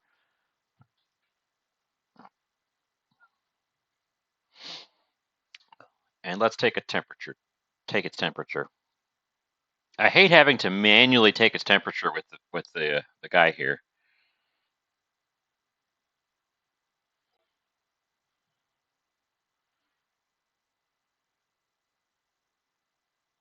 We're still just at the edge of the range. So I think if I do them one at a time. Oh, you're back. That was quick. Yes. So the first round of the dynamites went in, and the oil, which I should have realized was too hot because it was smoking, even though my thermometer said it was only 375, immediately burned the two of them. You can see the one here is mighty crispy on the edges. It was only in there for a minute, not even a minute. So I'm doing the non-dynamite ones as testers and probing it with my manual probe because my fry dial appears to be on the fritz. I'm also doing them one at a time, and I've got the temperature set low. This is definitely our last use of this oil, even though I added more to bring the temperature down.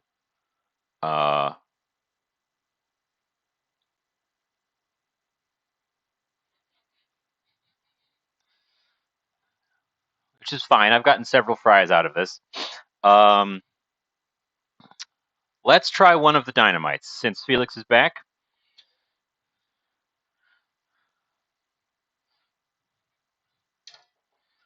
Try to get one of these fried properly and not immediately burn like the first one did. I also did a taster while you were out. I tasted one of the burned ones. We put two in, and I wanted to see how well they had cooked in the middle. And they had just barely cooked in the middle.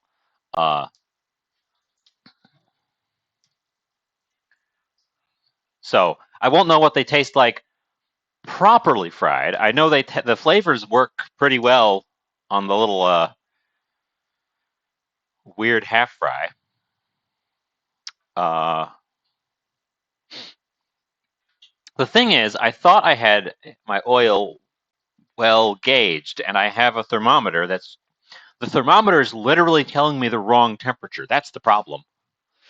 Like, I was watching it like a hawk. I was standing here, glancing over, watching it slowly tick up to our target temperature. And I think it's got to be just because of the shape of the pan. Since I'm not doing a deep fry,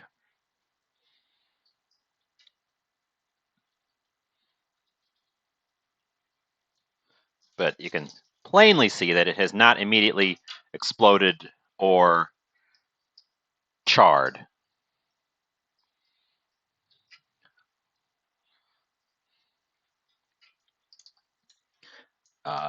The one with the pepper in it is definitely a lot bubblier toward the top and bottom end than the ones with no pepper in them.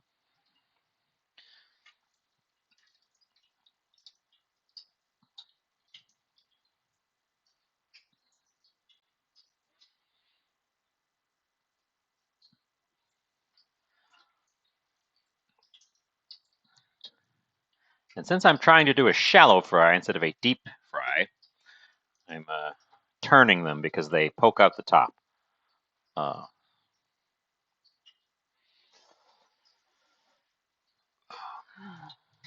So yeah, that's where we're at. This is going to be a little bit of a time-consuming process now since I'm doing them one at a time.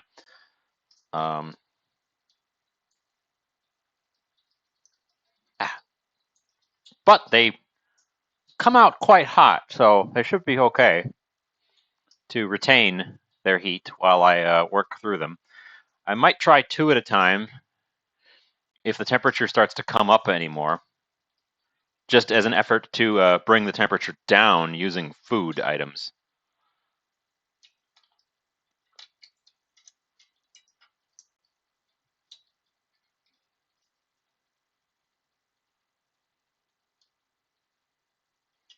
Because we're in our target range pretty well now. Our top is crisp, our bottom is crisp, the colors look pretty even. We're still getting bubbles at the ends. I'm going to pull that one.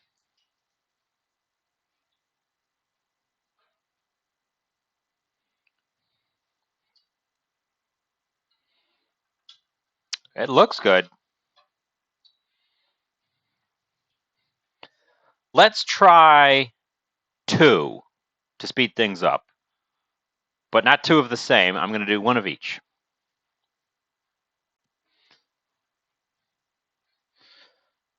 So that I have 2 things to take care of.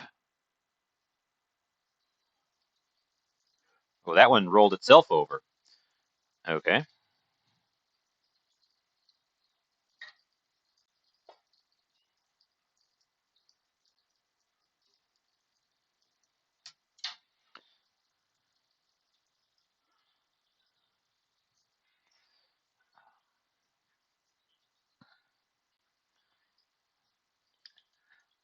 I'm especially frustrated by this because I thought I had gone through the trials of figuring out where my temperature target points were already, and to have it just totally throw me off this time like this.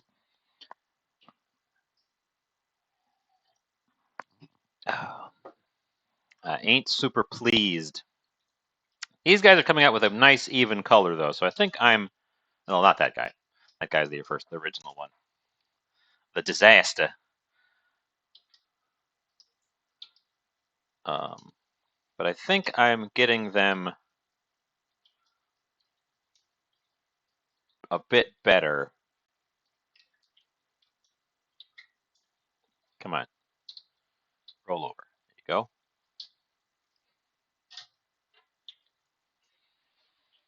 I was just learning about oils. Because the problem with fry oil like this is that when you overheat it, it starts to oxidize. And you get not just bad flavors forming, but you can get some toxins start to build up in the oil. This has gone way over, so I'm probably gonna pitch it.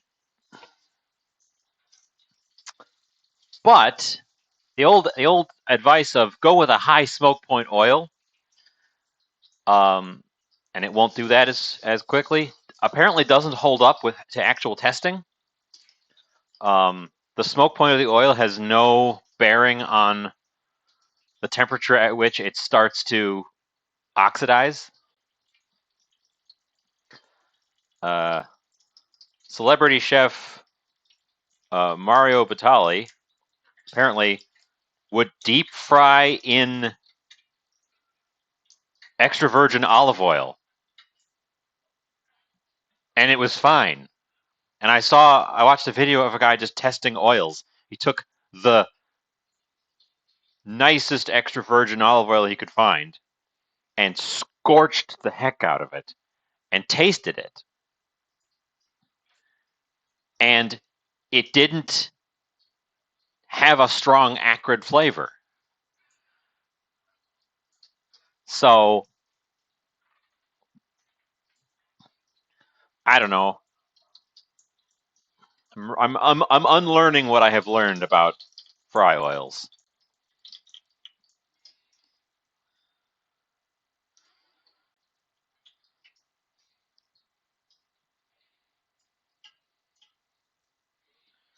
As for my target with these guys in the fryer here, I'm going for a classic GBD.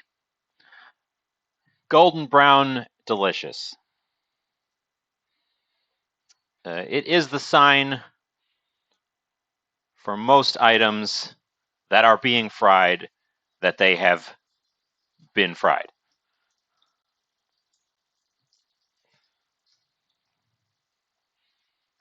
Once you've got that nice, even golden brown color and a don't touch that one. That one just came out of the oil. Hard, crispy exterior.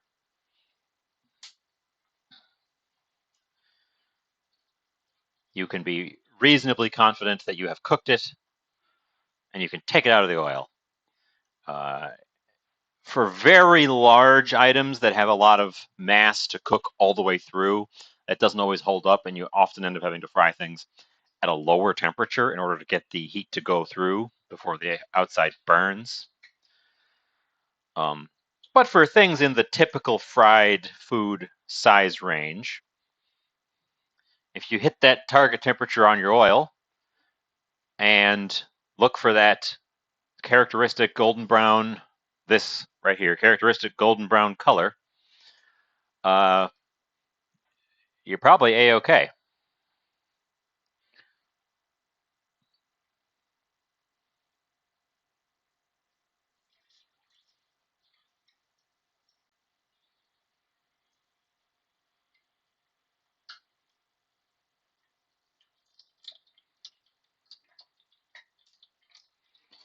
There's a little bit more oil in this pan than I had intended because I had to add some to bring the temperature down. I had expected these to actually touch the bottom so they wouldn't float around so much so I could turn them. We have deepened this to the point where I think it is a deep fry because they're floating.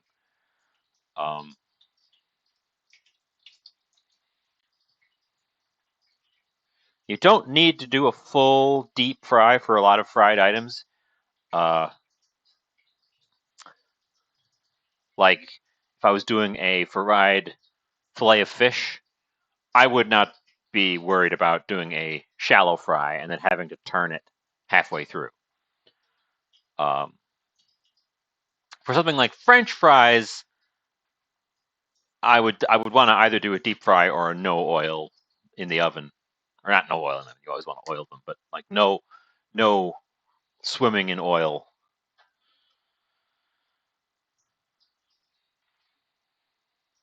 These things I think would have worked fine if they had been able to rest on the bottom.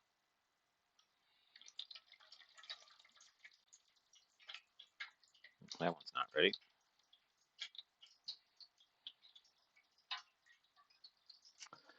I mentioned earlier that I was going to make a dippy sauce for these, and I didn't do that because I got distracted.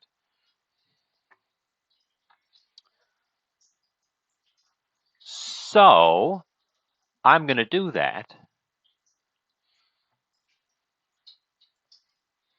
Well, at least I'm going to start thinking about that. We've got some ingredients already for it. I have banana ketchup and Kewpie mayonnaise. And I think now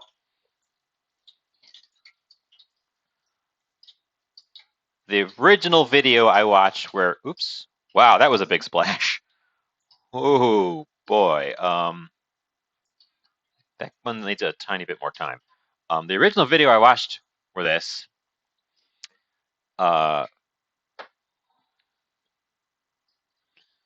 oops, it was like a spicy, sweet chili soy sauce. But because these have a pepper in them, I didn't want to go for a spicy sauce in addition to the spicy rolls. So I'm going to make a sauce that has no basis in my reading at all. So I've got Kewpie mayonnaise, everyone's favorite. Kewpie mayonnaise. We'll just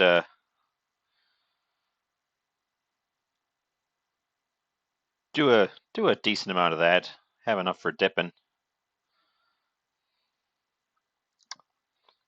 If you're not familiar, it's Japanese mayonnaise with a baby on the bottle. Comes in this squishy soft bottle that I always have to let sit and re-inflate after I've squeezed it.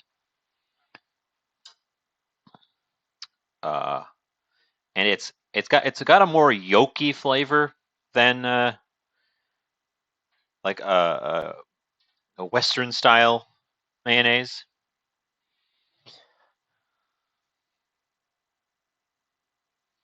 I'm putting my last two rolls here in. They get started while I do this. So mayonnaise, and yes, indeed, banana ketchup. That's what's in this bottle. Banana sauce. It's bright red, and it contains no tomatoes.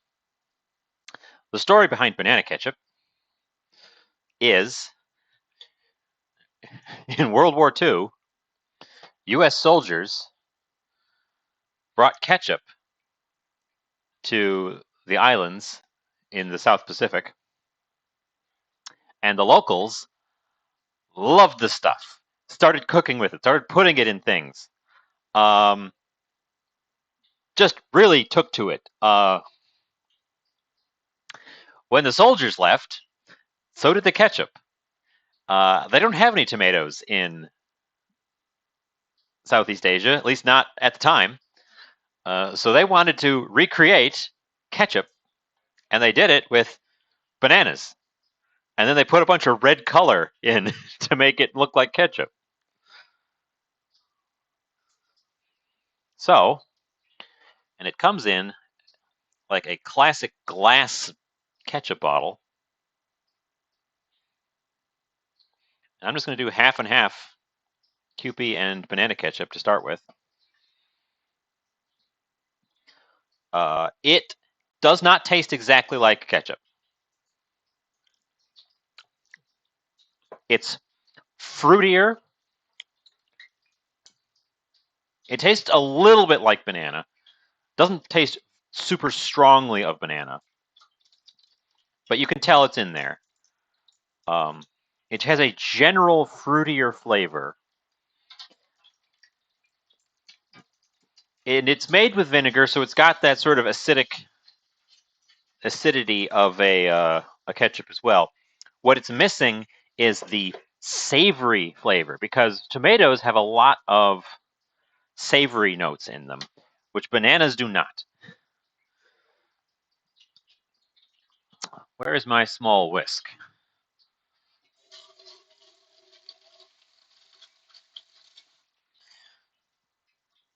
So it's like the savoriness has been pulled out of ketchup. And because they color it with color, it maintains its redness quite strongly.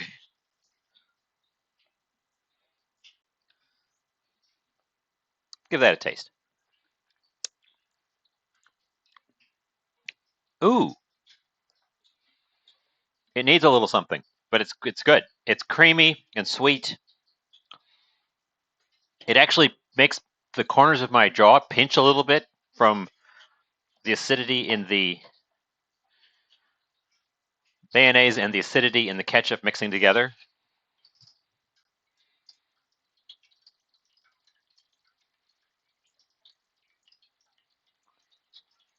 Just a little pinch. Just a little pinch. Gosh, what could I put in there? I don't want it spicy. And the rolls themselves are savory. I could put a little bit MSG in there.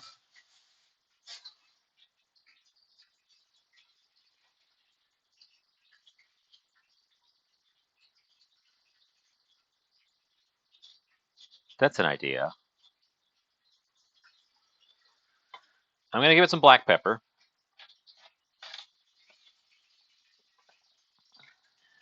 And I am going to give it just a dash of MSG. Just a tiny dash.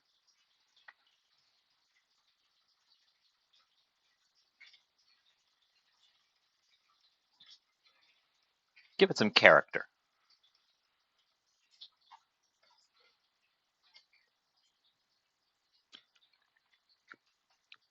Mmm. Ooh. That tiny dash of MSG jumps out. Tastes like MSG now. I think the MSG is combining with the egg flavor in the mayonnaise, and it's making it come out like eggy. I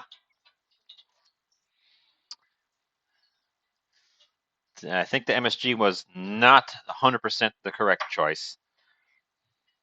I'm going to add a pinch of sugar.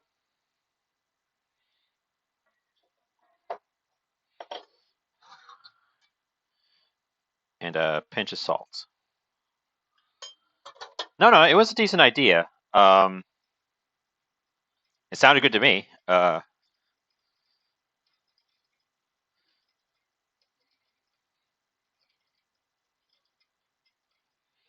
Because I mean, this is just to make it up on the fly sauce. Taste.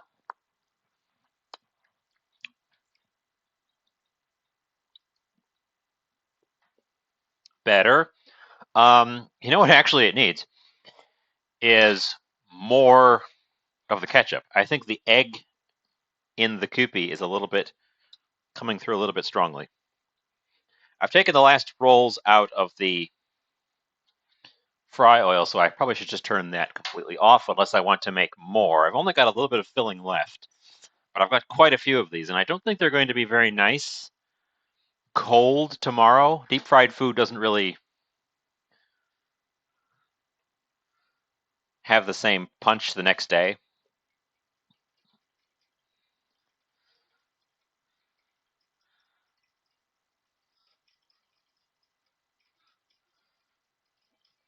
Color on this sauce is great. You know, while I was buying some of these things, I saw a little jar of red flavor powder, or red powdered food dye.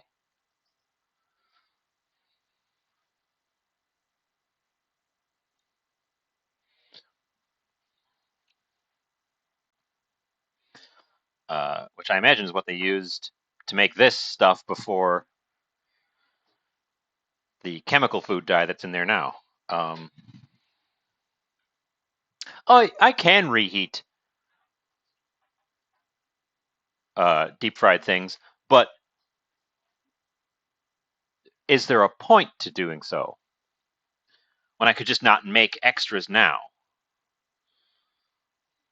Because the papers here, the wrappers here will keep. I'll put them in a back in their bag and wrap them up.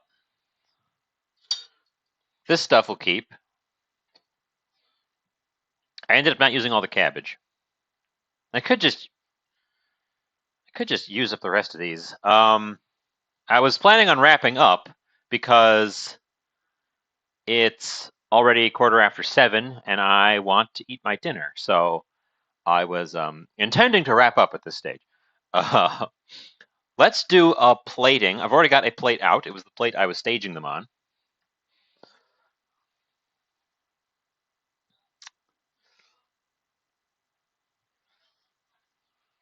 We'll take the burned one and put it near the bottom.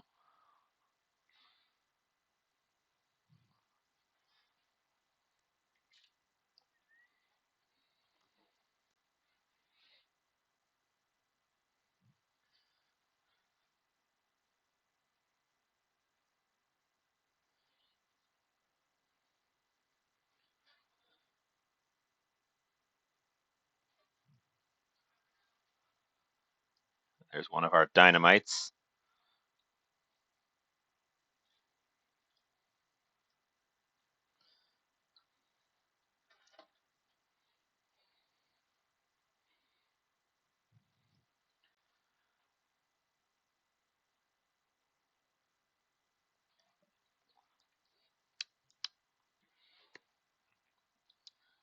I should cut one for the plating, right?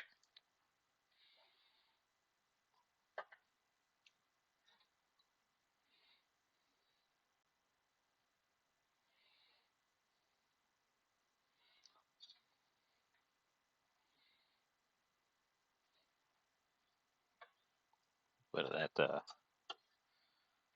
juice off of there. Find the top so it doesn't explode as soon as I... Ooh, cracking crust.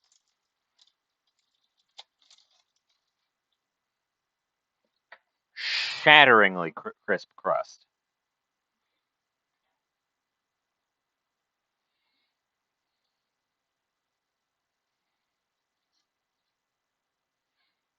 I already tasted this, so I'm making a fancy plate here for the photo op.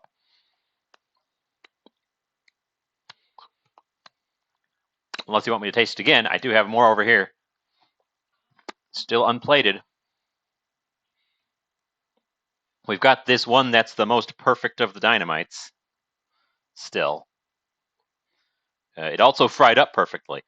Oh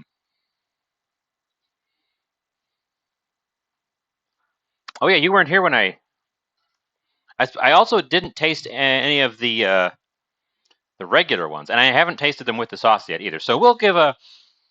The plate is quite well plated. I'll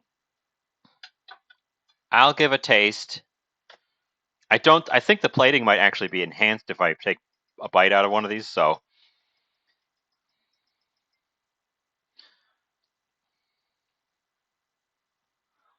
let's go for a crunch.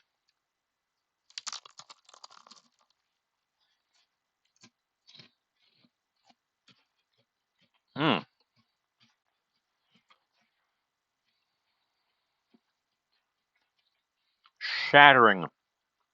Shatteringly crisp crust. Mmm. Rich and meaty on the inside. There was no cheese in these ones, and I put cabbage in them in place of the pepper.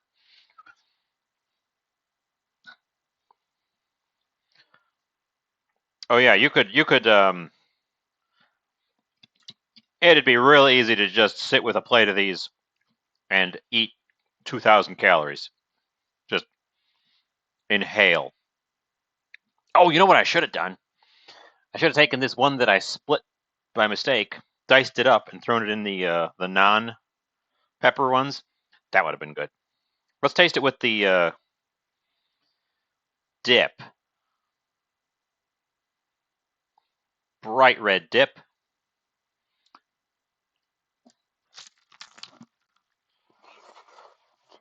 Hot.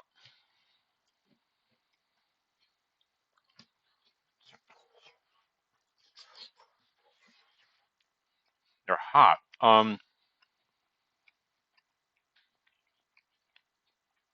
The dip is actually a fairly subtle flavor. It's got a nice fruitiness and creaminess. The eggy flavor is definitely brought down when you eat it with the thing. Eating it by itself, I think, was the problem. It's got a nice cream. I imagine it goes really well with the spicy one. I'm going to finish this one, and then I'm going to take a bite of this guy with the dip, because that's the ultimate combo.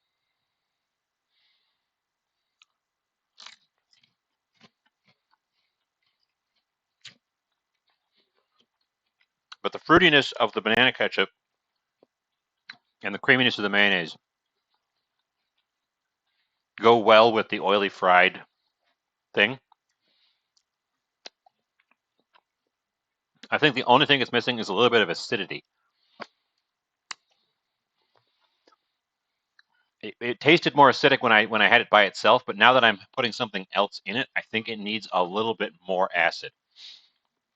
So I'm adding a dash of rice vinegar. We're going to whisk that in to make this, because you want something acidic to go with heavy fried things. This isn't super heavy, but it is fried. It has that sort of oily flavor to it. So some acidity is exactly what my palate wants to balance it out.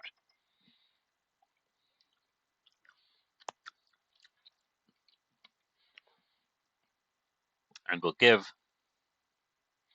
this one a taste, and then I will go rearrange the plate so it's perfect and pretty, and go take photos, and then eat the rest of them.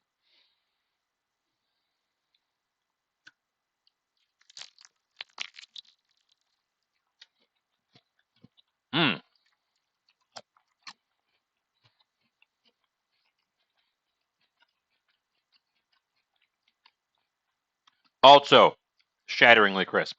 I was a little bit worried because I noticed bubbles inside the wrappers while they were frying from the water boiling out of the pepper, but the wrapper is still shatteringly crisp, which is perfect. Uh, they definitely have a strong spice to them. Ooh,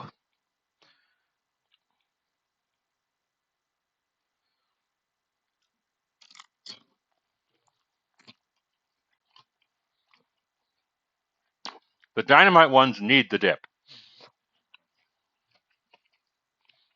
to balance out that pepper because it's spicy. It's not overwhelmingly spicy. It's not blowing my head off crazy, but it's definitely creeping up on me. It's making my nose run a little bit. Okay. Well,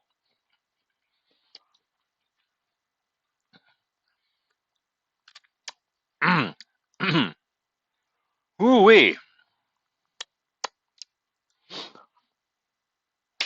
Okay. I'll wake you up. Wow. Okay, yeah. The dynamite ones are dynamite. They got a I wouldn't even call that a kick. They got a wallop to them. Um Good thing I made a lot of dip. I'm gonna need the dip for those guys. Whew. Some hair on your chest. um okay. I switched back to our main screen because I want to eat these while they're hot. So I'm going to go for a wrap up. I also want to arrange them and take some photos still. So I'm going to go for a wrapping up here and send us along. Let's see who's on. Um, unless, of course, someone has a suggestion. I'm open to raid suggestions. We've had some very good ones in the past. I love to discover new things.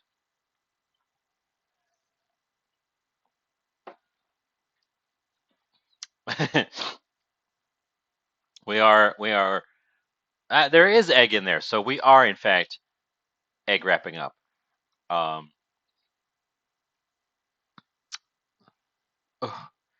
These are very good. Doing the dynamite ones was fiddly. Doing the regular ones was very easy. I would definitely do this again. And I probably will because I got a whole bunch of wrappers left over here. Um, I'll try different things with them. Sal has a new dog. Let's go see Sal's new dog. Um, she's also playing a game I'm not familiar with. Hard Space Shipbreaker. Let's go see Sal's new dog.